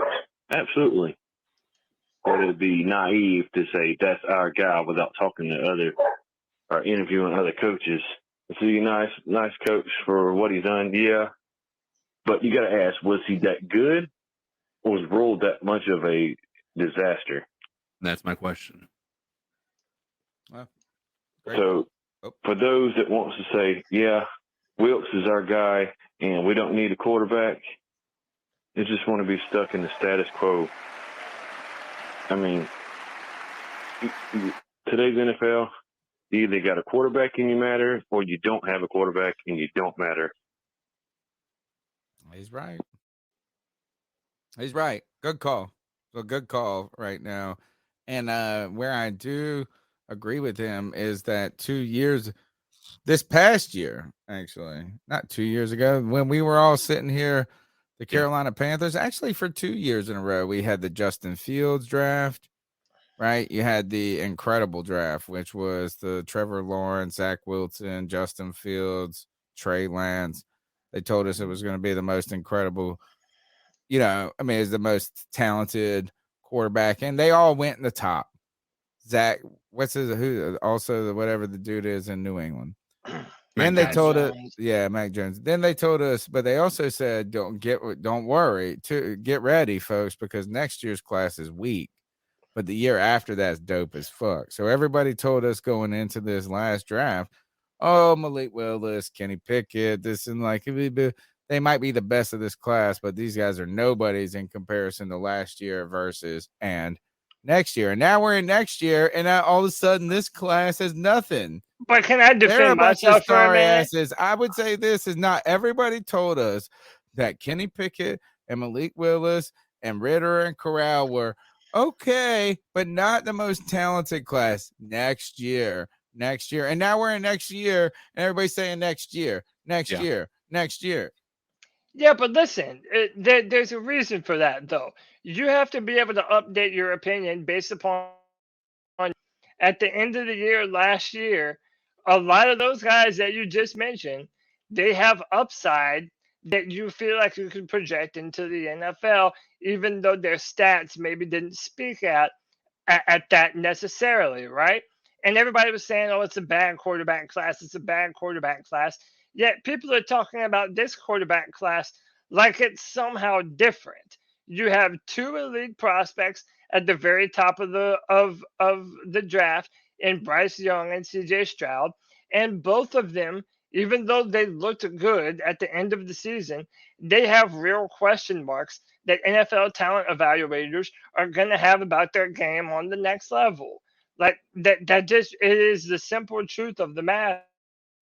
I mean, if you're looking guys like Will Levis and Anthony Richardson, well, you're going to be doing that you would have been doing in drafting a Malik Willis last year or in drafting a Matt Corral, guys that you want to see in a better situation be able to prove themselves. So again, and I know it's cliche, but if you look at Drake, if you look at Caleb Williams, like the physical skill set that they have and what they can pair together, I'm sorry, I just don't think that the guys in this class are necessarily representative of what they're going to be viewed as coming out of college next year. So, you can't disregard a season of bad football from a quarterback. Like you can't do it. All right. As Malik Willis watches Josh Dobbs with no eyebrows start this week, and Zach Wilson is going to be cut. No, he's not. That's what I saw. I mean, it might have just been a story that was trying to get you to click. They were talking about the Jets being ready to release him. People are tired of it, man. Man, boy, they got tired of that boy quick. Next call. He just needs some time. Hey guys, I got a question for you or a statement. I keep hearing people talk about maybe Steve Wilkes would be a defensive coordinator for another head coach for Carolina next year. That's just disrespectful. I mean, imagine you are Steve Wilkes. Imagine David Tepper comes to you after all you've done for Carolina this year and says, Steve, I don't like how you're doing. I don't like the job you've done. I think I could do better. But I'm going to bring this other guy in and let him do your job. But you can stay here and be his little assistant. That's disrespectful. I mean, it's disrespectful to Steve Wilkes to ask him to do that. And that's disrespectful. And I mean, what if it's Jim Harbaugh? Were you going to tell Steve Wilkes, oh, you can stay and be Jim Harbaugh's little assistant. No, but that's anytime And anybody tell me the tweets that, it's the lawsuit, the most. racial lawsuit, discrimination, excuse me, the discrimination lawsuit. Yeah, you reckon I won't give that feed? Oh boy. Just folks, just think about what you say when you say it, or think about what you post when you post it. Just how disrespectful that is. Would you do that? Whatever job you're working at in your life, Tony, I know you're a professor at a college. Would you like it? Would anybody like it for your boss to come to tell you that they don't like your job you're doing, but because they're nice to you and they do like you, they want you to stay and be the new guy's little bitch? Fuck that. If I'm Steve Wilkes. Pickle, thank you very much. Don't worry though, that's all just fan speak. That's all just fan speak. Sure. I mean, it's like it's unreasonable idea for another head coach to come in. Like, I mean, don't worry. That's the last thing you have to worry about. Really, what we should be worrying about is picking whoever it is over Steve Wilkes. Is that the right decision? It's not about will Steve Wilkes be the defensive coordinator. It's like you really just need to figure out, are you going to get a guy? He's right though in that fans have this unrealistic. Oh, and there's so many people that think it could, that say it. They can't think that. They can't nonsense. truly believe it. They It can't would never truly happen. believe it.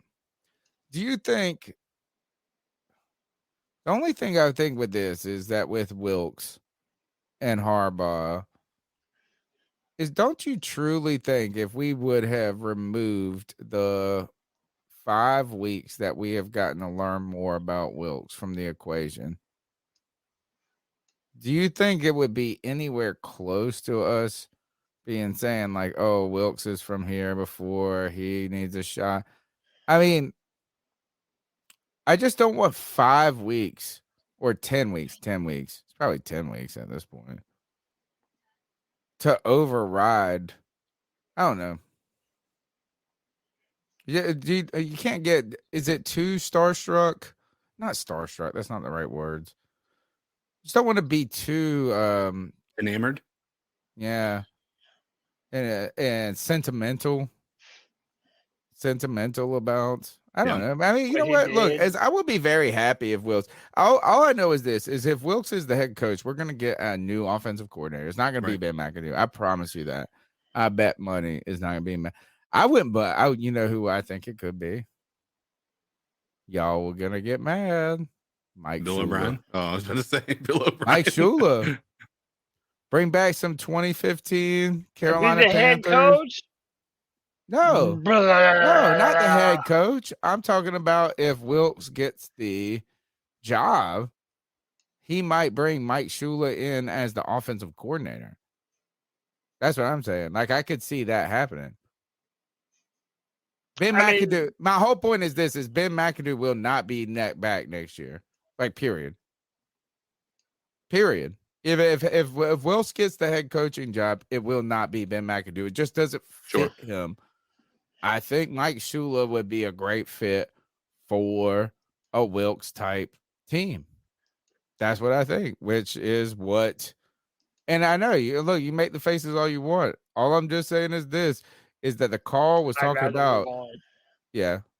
Well, no, and you know what? We're gonna move on to the next call. No, I mean, like, I'd rather move on. What's up, C3 Podcast? It's Alex from Arizona. Yeah, man, my prayers out for DeMar Hamlin and his family for sure. On another note, dude, I've been all day online on all these like Panther sites and Facebook pages, just going back and forth with a whole bunch of Panthers fans, and I just can't believe that our fan base is just a shit show, man. So many people just arguing, talking crap back and forth online, including myself. Some people think Steve Wilkes is God. Some people say he's complete shit. I think he's a great person, great man, and a leader of men, decent coach. But let's be honest. He's 5-6. He's been interviewing since Matt Rule left.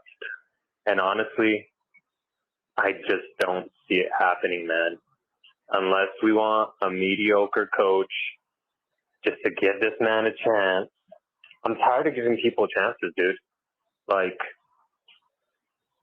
I'm just sick of it. I just want us to go get a good head coach, a winning coach, an NFL head coach that's got some kind of positive record, and a quarterback. Because I think we're a good quarterback and a coach away. I get it. Everyone thinks up and down and swears that Steve Wilkes is the guy. This is the guy. No, it's not the guy. If you go back and look at his record, he's got a 40% winning, or 40% winning, whatever probability or whatever. Like, if you go back and look at his complete record, I think this guy's like, I don't even know. I was looking at it earlier. I had a conversation with someone online, dude. I think he doesn't even have 10 wins at all, and he's got like 20 losses or some shit. Close to these numbers. They're just way off. But I want your guys' opinion on that. You guys really believe that Steve Wilkes is the man for the job? Because I think he's like subpar, maybe get us to the playoffs, no more than 10 wins in a season. You know, I do believe he's the next step up, but I still think he's medium grade. He's not going to get us to the promised land. I'm looking long term. I want to talk about Super Bowl. I want to see us go deep in the playoffs. I just don't see that with Wilkes. He's very conservative. He's not a risk taker. He's not really an offensive guy. You know, we've already seen the defensive stuff from head coaches, defensive coaches, and obviously that hasn't worked for us. I think we need a change. I had an argument with a guy too online about, man, this is a long call, I apologize, but about, I was like, hey, if we had Patrick Mahomes and Andy Reid, do you think we would not be in the playoffs and be at the top of the NFC? And this guy was so delusional, talking about, no, I don't even know if we'd make. Oh, he got cut off. No, I mean, thank you, caller, and that's kind of what we've been discussing, CK. Like, he's mentioning all of the negatives that might go with Steve Wilkes being the head coach. Randall Riley in the chat pointing out 8 wins and 19 losses between here and Arizona. I thought it was 9 wins, but whatever. Here, there, or another. I do think that Steve Wilkes, he's never had that opportunity to continue to build the team that you want. Sure. So it's a lot of conjecture. We don't really know what Steve Wilkes is capable of, and you can make the argument that you might never know until you give him a legitimate opportunity to do so. Now, and as any head coach in the NFL, you're never guaranteed to get that scenario. Like, I mean, look at Nathaniel Hackett. Everybody thought he was going into a fantastic situation with Denver this year, and then it just didn't happen. And if you want to say, well, he was fired because of Russell Wilson being so bad, well, I guess you could say that. But at the end of the day, if you're Nathaniel Hackett, you think, well, I never had a legitimate quarterback to compete with. I thought Wilson was the guy, and he wasn't.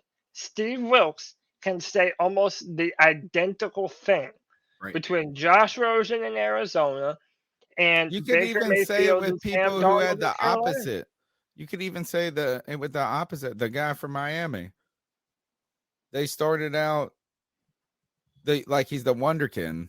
You know what I'm saying? Like they started out, and I even picked them in the pick on this week on this radio show I go on, and we just pick heads up, no spread. I said they can't lose 5 in a row. Like, I mean, they're just too good to lose 5 in a row. I was like, a 3 in a row, okay. 4 in a row, 5. Guess what they did? They lost 5 in a row. And that's with a talented ass roster and this wonderkin coach. So you're right. You can say that all the time when a coach don't have no talent. Guess who's still saying it though? Ron Rivera. Don't have a quarterback. Anyway, 252. Well, let's just go to the next call. I won't even advertise the number anymore. Sorry about that call, guys. I've been literally arguing with people all day. I had to let that one out, man. That's why you guys are here, right? Anyways, yeah, I want your guys' opinion on what you guys really think of Steve Wilkes. I really want to hear what you guys have to say to me and the rest of the fans that believe that Steve Wilkes is the man, because I just don't. I'm sorry. I see him as a defensive coordinator, assistant head coach, not a head coach. Thanks. Later, guys. One thing I would just point to people, this might be my hot take for tonight. Making the people that say let's bring Steve Wilkes back as a defensive coordinator, which we've already said is ridiculous. I think that Steve Wilkes arguably has a better track record as a head coach than he does as a defensive coordinator. He had one season as a defensive coordinator. It was all right. I think what he did this year as head coach is a better performance as a head coach than what he did as defensive coordinator. So but what I guess I'm trying to say is I don't know if I've seen enough from Steve Wilkes to just say he is a better coordinator than a head coach. Some people are better coordinators than head coaches. I don't know if he is this like guru of defensive coordinators. I think maybe his lane and his specialty is the leadership role. Right. I think that he's been a better head coach than a defensive coordinator, resume to resume, year to year. That's my hot take for tonight. I mean, I can't really argue that, to be honest with you. I mean, he had the 1 year, when he was it 2016? It was 2016. He was the defensive coordinator for 1 year for the Carolina Panthers. 2016. And the defense was just, it was blitz heavy and it was okay. And I think it looked better than it was that year. Yeah. They weren't that great. They weren't that bad. And we also celebrated him for making something that was not that great look better than it was. Here's a good litmus test for what we're dealing with. If we don't hire Steve Wilkes as a head coach, who is?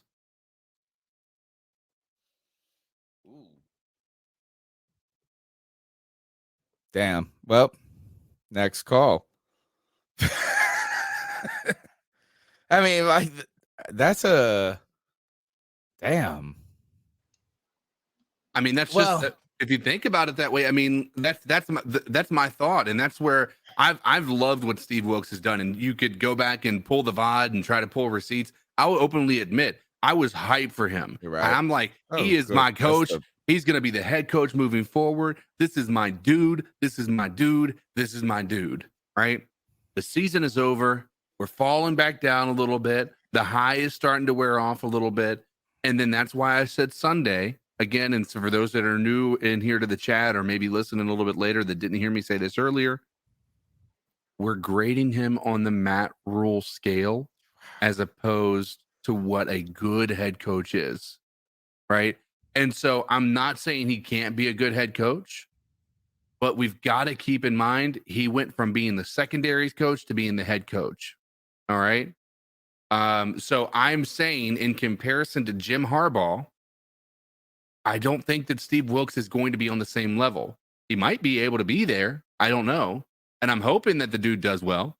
But at the end of the day, I just don't know what to expect from this guy. And that's where I'm going to hire him. Wow. Right. That's a tough question. Answer it, folks. Yeah. I mean, if that's the case. Like literally answer this. Is there going to be 5 jobs probably open in the NFL? 4 maybe. And who are the names? Like, look, we ain't talking about Eric Bieniemy no more. No one's talking about him anymore. Right. No one's talking about Joe Brady anymore. Right? Is this and that is, I think the names that we are missing right now in this conversation are D'Amico Ryans. A lot of people like him. I don't know why. I don't really get it. Is that, look, Robert Saleh's just over in New York, putting together good defense, not winning no games. And the other is, since Dan Quinn, nope. I like their offensive coordinator more, and some people are into the Detroit offensive coordinator, Quinn Dorsey, but like really the name is Jim Harbaugh. But even those nobody names I gave you, would Wilkes be outpacing them for a job? Will Wilkes get imagine if the Texans hire Steve Wilkes? What if the NFL just punished the Texans for everything? I don't know that he's that bad where you say he'd punish them. Like, And I'm not saying he'd be a bad they coach. get the Lovey Smith. They just like, hey, here, black coach, go to the worst team, worst roster. Well, you know what's to funny? You know what's funny about that with the Texans? The last 2 years in a row, they have hired a black head coach. Yeah. So I know. they fired the one guy after 1 year, and they're already talking about firing Lovey Smith. Yeah. Oh no, they're going to. It's almost like the NFL owners colluded and said the Texans just have to take it for everybody. Well, it's like to think that they're doing. I don't know, dude. The Texans are a dumpster fire. We can so easily next beat call. the Texans. We're close. We're not that far. What's up, guys? What up, Nick? Well, even though I kind of saw what happened on Sunday coming, it still doesn't make it sting any less. At least we looked competent. At least we gave it a solid effort.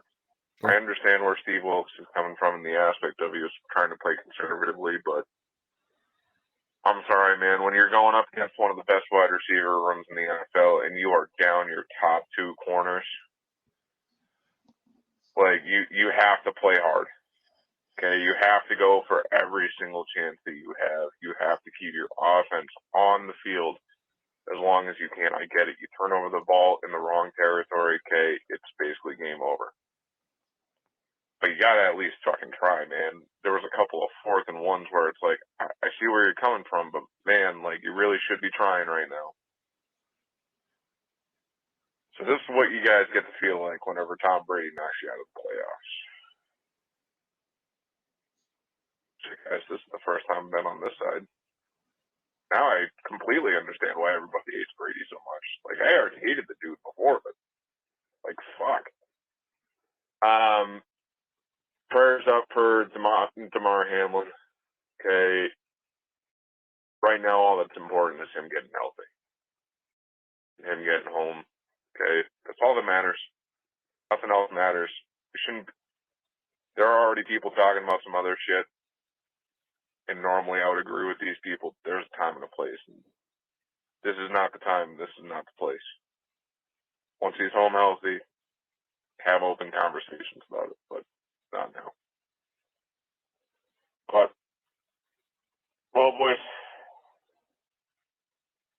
And unfortunately, I don't know what you guys feel about Steve Wilkes.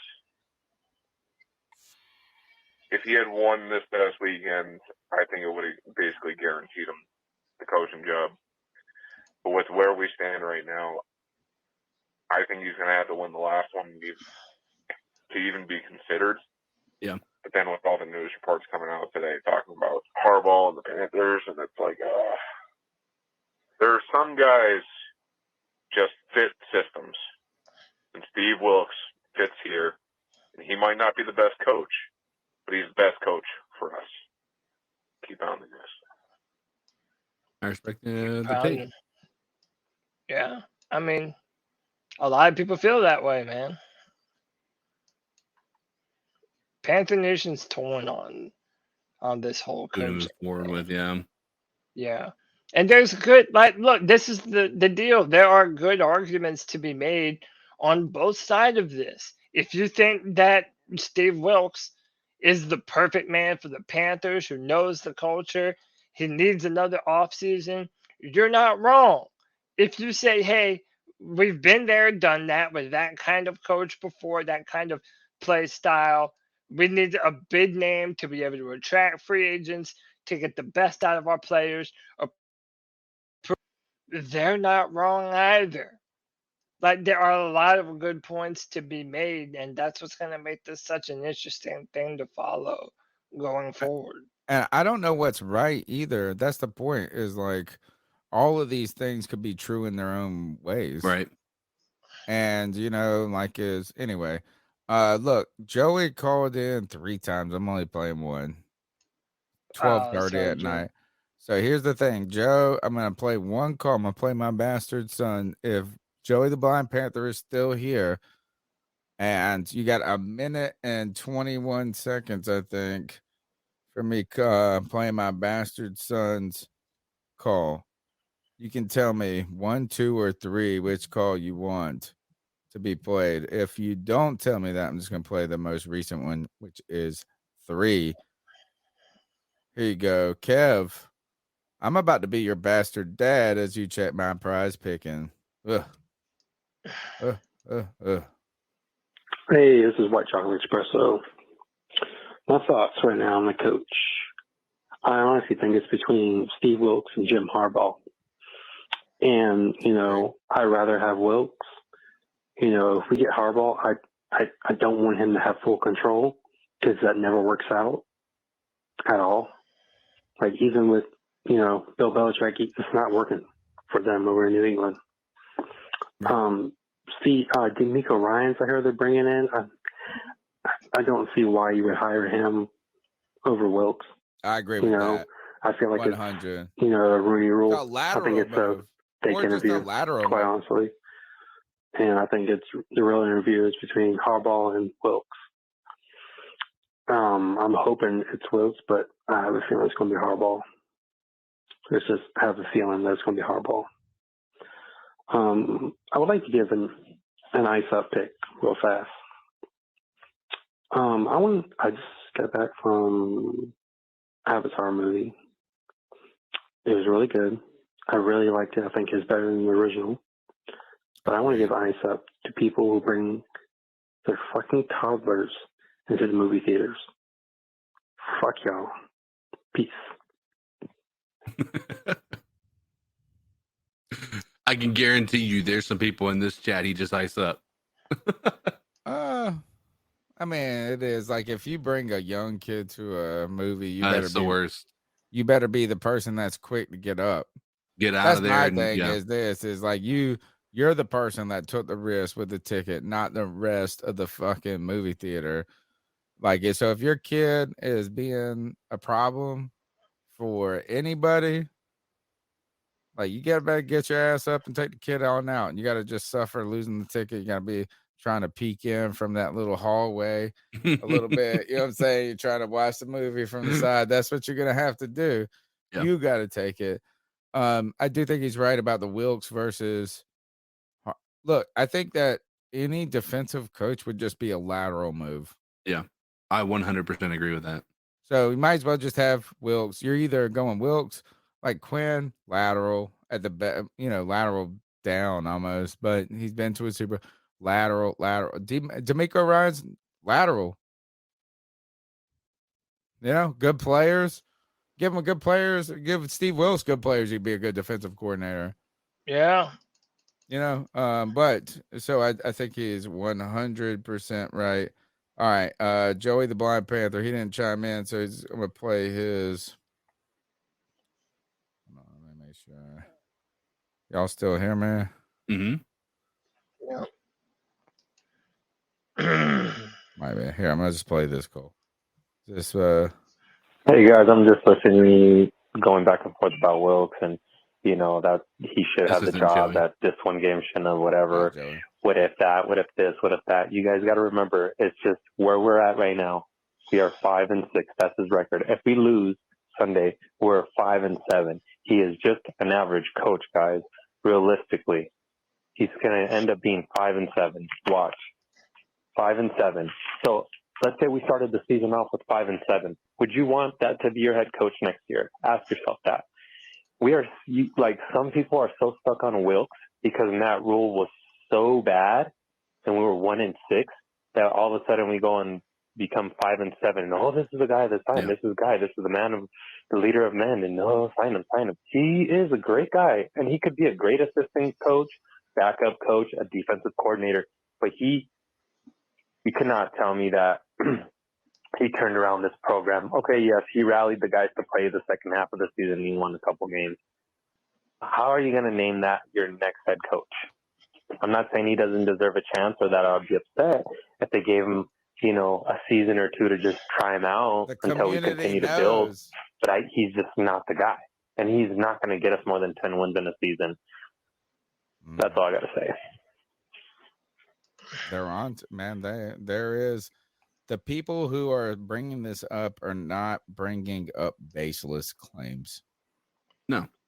No, I mean, and we've all been on the Wilkes train. Like, I want to make this clear. There's nobody in this saying that Wilkes is a bad coach in general. I just think the ceiling for what you get with Wilkes, as opposed to maybe a Jim Harbaugh, is lower. He could be successful. It's hard to see where we go from here. He has not been given an opportunity. I am not using much of what he did this year as a reason that he doesn't deserve to be a head coach. I'm just saying, as a Panthers fan, do we want to go again with that experience and try to see if he can build a team when, we don't know what he's capable of doing, right? Well, we know what Jim Harbaugh is capable of doing when he gets in there and he's able to scheme. I mean, like, the success level is there. So nobody here is shitting on Steve Wilkes. There are probably people in the chat who want to talk about it, people in the calls who want to talk about how bad he was in certain areas. My biggest dagger in his resume is our biggest weakness over the past in our losses have been our defenses since he's taken over as the head coach. And he's a defensive-minded guy. That you've got to take that into consideration when you're thinking about this guy being your head coach moving forward. Yeah. Cody, carry me for like 2 seconds. I gotta upload this call. My phone died, so I have to play the last two. I gotta upload them into StreamYard. No, you're good. I mean, look, Panther fans really need to prepare themselves because this is about to be what we're going to be talking about for the next couple months, man. Like, until we find out for sure who the next. This is going to be the debate that's going to continue to tear apart Panther Nation. Are you still on Team Steve Wilkes, or do we need to upgrade? I've also heard Shane Stitchen. That's the guy for the Eagles, right? He's the Eagles offensive coordinator, I believe. Benjamin Albright continues to put that name out there as though he would be a possibility. Again, there's all these rumors about who David Tepper wants and what kind of coach that he wants. And it's all just rumors now, man.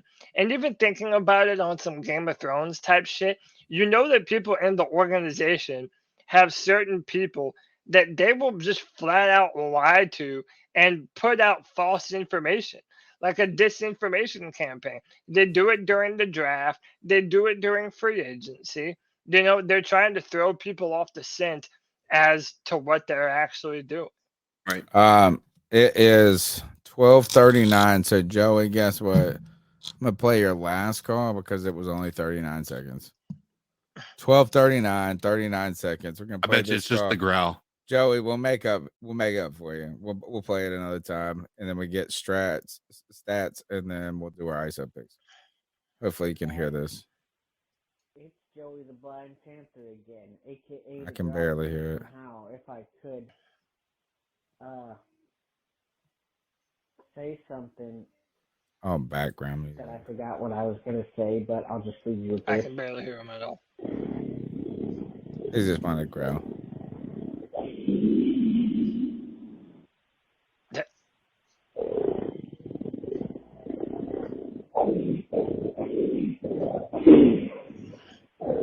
That's 12:40, Joey. Wow. 12:41. Wow. All right. We'll get that other call. And You're so dismissive of the growl that makes them howl. All right. Can we hear this Stats call? here. Let me remind you, or stats here, either way you look at it. Let me remind you, Harbaugh hasn't won any of, I don't think he's not won a Super Bowl. I mean, so here's the thing. Yeah, he might win you a couple playoffs. He might get you real close. You might taste it. But here's the thing. I don't think he'll finish. And for anyone to say that, why not have him come here? Because, of course, he's going to be respectful of the culture and kind of forward it through. I mean, look what we just had to come off the back of. I don't think he would do what Rule did to it. But the thing is, there's a non-zero chance that he might do something like that and try to redefine culture. With Wilkes, at least, you know what you're getting. You know that he won't redefine the culture. You know that he's going to forward the culture. We haven't really gotten a fair chance at seeing Wilkes. He's only had You didn't have the first 5 games, and even then, you didn't have the full roster in control at the beginning of the season. You didn't be able to make the off-season picks that you needed to make and alterations that you needed to make. The coaching situation, the rotation of the quarterbacks coming through that room. I mean, the thing is, Wilkes has not gotten a fair shot at this. For what he's done, given what he's had, he's done an exceptional job. You can't just throw all this away. Needless to say, Tepper, it's not going to matter because Tepper's going to get what's shiny and what's in front of him, and that's going to be Harbaugh. That's what's going to happen. I'm sure of it. I know it will be. But he'll be making another grave mistake, and I promise you, in 5 years from now, we'll look back at this moment, and I'll say, I told you so. But it is what it is. Anyway, keep pounding. Bye. Love. Stats here. Let me remind you, or stats here, either way you look at it. Sorry, Let me remind you, Harbaugh hasn't. Turn it off. Oh, I had to do it a different way. Great call. I guess the question is like, should you become? Are you enamored with Wilkes or not? The one thing though that he said Harbaugh hasn't won you a Super Bowl, and you brought it up, Cody. I think you brought like the best example is Andy Reid hadn't won the Super Bowl till he won a Super Bowl. Yeah, and now he's almost universally considered the best head coach.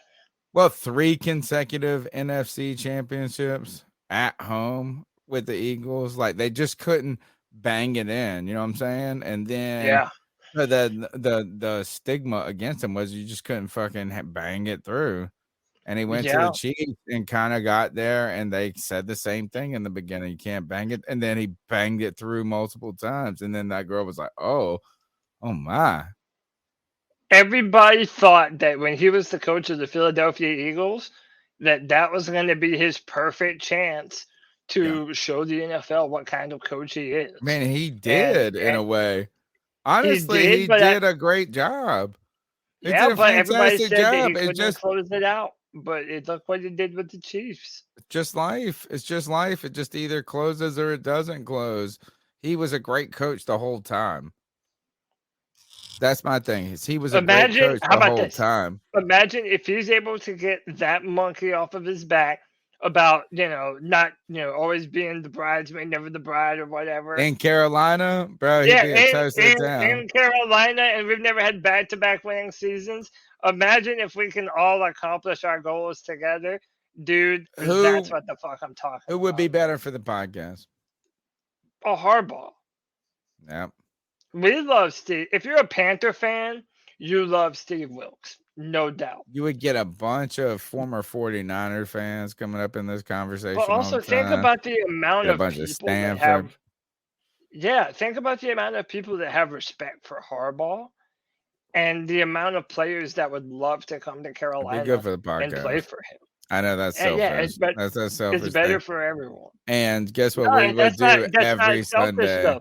No, you know what, Tony? You're wrong. It's not selfish. You're not being selfish. We have done this podcast with losing seasons for 5 years now. We need Jim Harbaugh to turn this shit around for us. Let's go. That'd be cool. And the other thing is this. We've been talking about on this podcast about starting traditions for the Carolina Panthers. Easy one right out the gate. We're all going to the game in khaki pants. Everybody's wearing Jim Harbaugh khaki pants, Dickies from Kmart. We're going to have to go to Kmart. We're going to have to find the last Kmart on earth, buy some Dickies, and we're all wearing regular khaki-ass pants to the game. And we're all going to be doing it. Dude, the fans, it's going to be great. Bro. Do you know how fun? Do you know how many millions of fans would just wear a jersey and khaki? That's what I would go in. Hey, how about this? Khaki pants might be some of the most comfortable pants. Oh, stop. Now you're just catering to these people. That's what Harbaugh's signature.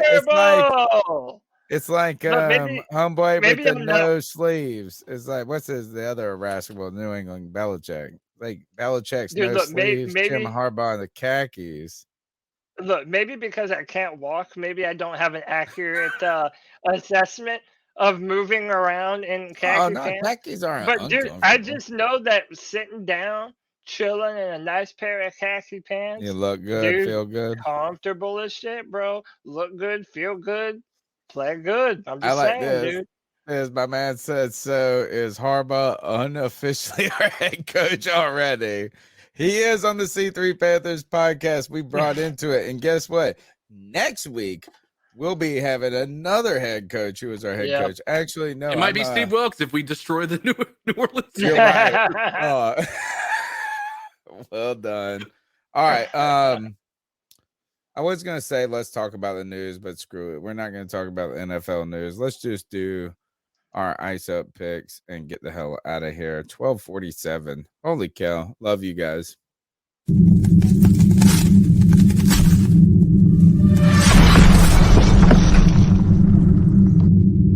Ice up, son. Ice up.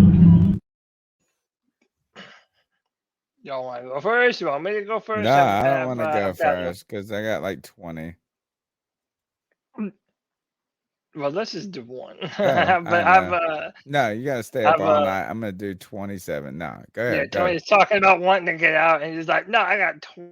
No, I don't have that many. No, but no. Okay, so many of you have probably already seen this, right? So Michigan, JJ McCarthy's the quarterback for Michigan. And Tony really likes JJ McCarthy. He's gonna be good, talked bro. about him on the podcast. He's gonna be good. He is. And he has a hot girlfriend. Oh, He count me he in. just I'm I'm already in. I'm all in now. Hey, you know who else is all in? Who? JJ McCarthy's dad, dude. Oh, Look at this. So look, they're sitting together at the game. That's the girlfriend. okay. That's the dad. I guess that's the mom right there. Mom, watch his hand. He like cups and feel like that was a little. Wait, Okay. no, you're gonna watch it again, dude. So wait for it.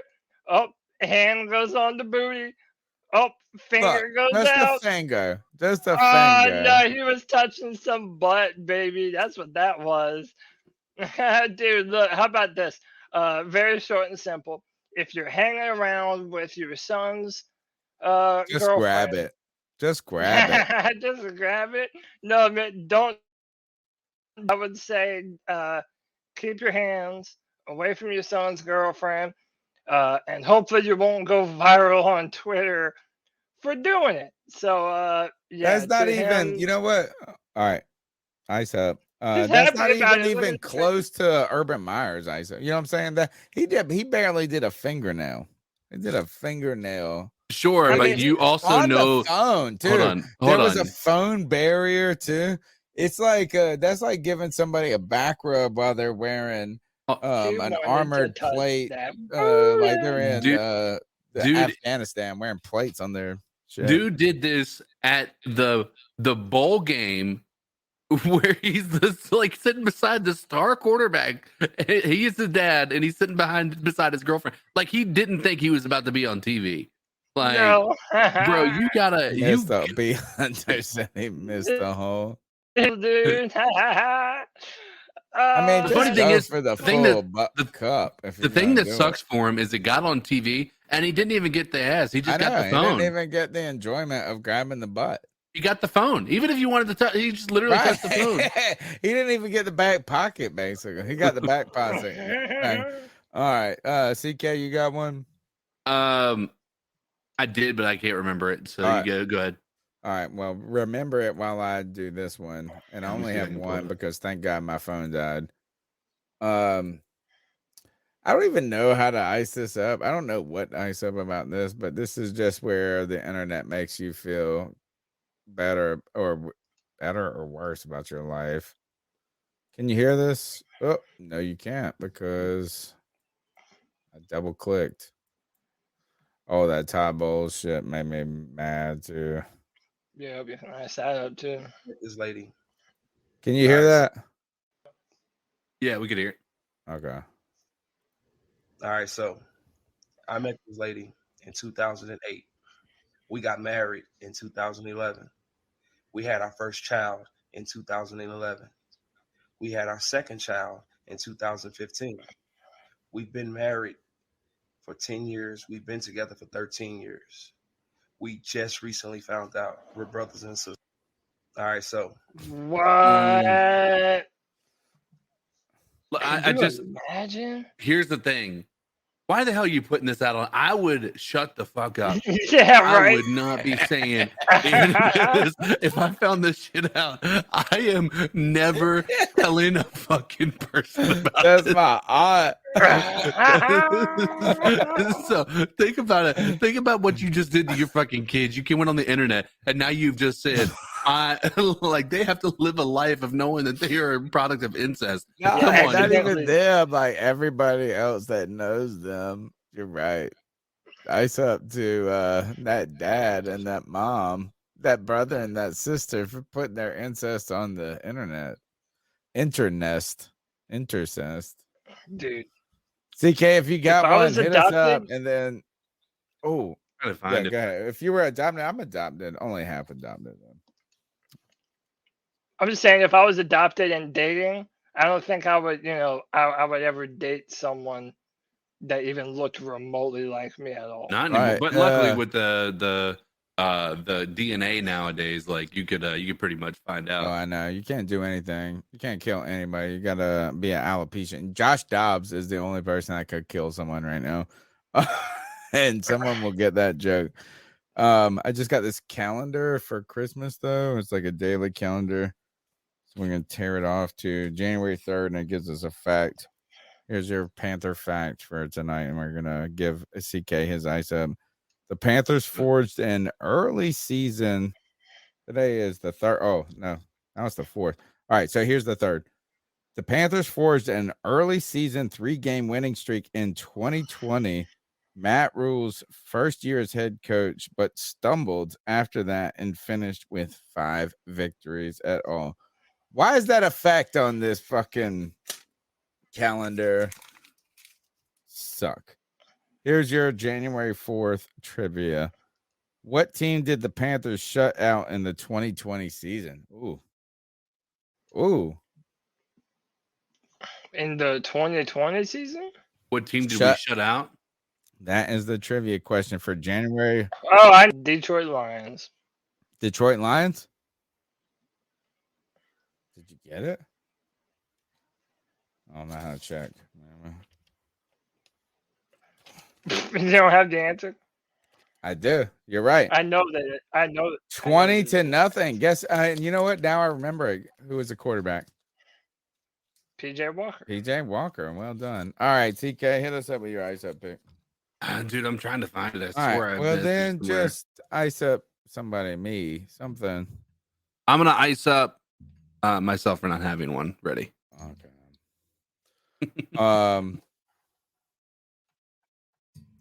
I don't know what else. Man, you want to talk more? You want to talk till 1 a.m.? What do you want to do, folks? My name's Tony Dunn. It's the C3 Panthers podcast brought to you by CarolinaCatChronicles.com, where every Tuesday night we chop up the latest Panthers news and opinions all the way into Wednesday morning. We want to wish everybody a happy new year and thank you for rocking with us as we complete our 10th season as a podcast. When I say completed, we still got a few more. We're just like started in. Anyway, I'll tell you the math another time. But we're in the 10th year of doing this every Tuesday night. We got content coming out on Fridays. We got the Saturday simulation. I'm about to make CK simulate the playoffs with me. That's what I'm going to do. I'm going to force him to do it with me. And we're going to find some other things to talk about. On top of that, tomorrow, I've got we're going to have the beat check. I got a special guest queued up for us to talk about inside sources when it comes, not inside, sources saying the Panthers are maybe not as interested in Wilkes, potentially interested in someone like D'Amico Ryans coming on the air. We've got a lot of content coming out. My name's Tony Dunn. Follow me on Twitter at @cat_chronicles. Check us out on all the major podcast platforms. Please, it's very simple. Hey, I want to thank everybody who gave any donation. That is incredible. I don't want to ask for your money, but we appreciate it. You can be a C3 super fan, but there's one thing you do. Smash thumbs, subscribe, make sure you hit the post notification button, that bell. Make sure that we go live. And check us out on iTunes, TuneIn, Stitcher, Spotify, wherever you get your podcasts. It's very simple. Even if you watch us on YouTube, please just subscribe, hit that download. Those small little one number at a time is how we've been growing as a community, and one family member at a time. To my right, Cody Lash, my brother. How can they get after you? Yeah, find me on Twitter at Cody Lack, CODYLAC. Every Friday at 7 p.m. It's your opportunity to be a part of the C3 Panthers podcast on the Friday Free For All. The show for Panther fans by Panther fans. Join the show just like we are right now using StreamYard. And let us know what you think about the Panthers. Who did you think should be the next head coach? Are you disappointed with this season? Should we draft a quarterback? All those things you can talk about every Friday at 7 p.m. CK, tomorrow I'll be hanging out with Mark Ryan just for a little bit. We're going to upload a bonus beat check. Then I'm going to hang out with Cody Lash. I'm going to make him hang out with me. CK, if they want to hang out with you, how can they find you on the intranet?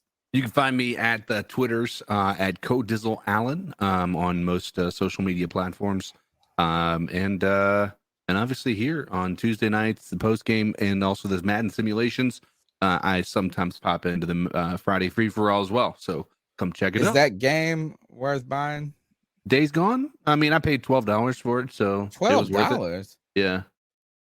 Oh, I must have been looking at that Last of Us one. That must have was more expensive. $12. Is it fun? Yeah, it's pretty fun. All right. It's not a multiplayer game or anything, but no, it's all right. It's all right. Trying to have fun. Yeah. Trying to have fun and ruin Cody Lashley's night as I draw this Exodus out. Take us out of here, Cody, please. I mean, you sure you don't want to stay for another 30? I will. I mean, dude, we Two can more stay minutes. here. 2 more minutes. We make 1 a.m. Go. Let's get us out of here. Get the fuck out of here. C3 Panther Nation. We gotta go to bed. We gotta do something. Gotta go to work. This has been another edition of the C3 Panthers podcast. And you already know what we do. Keep pounding.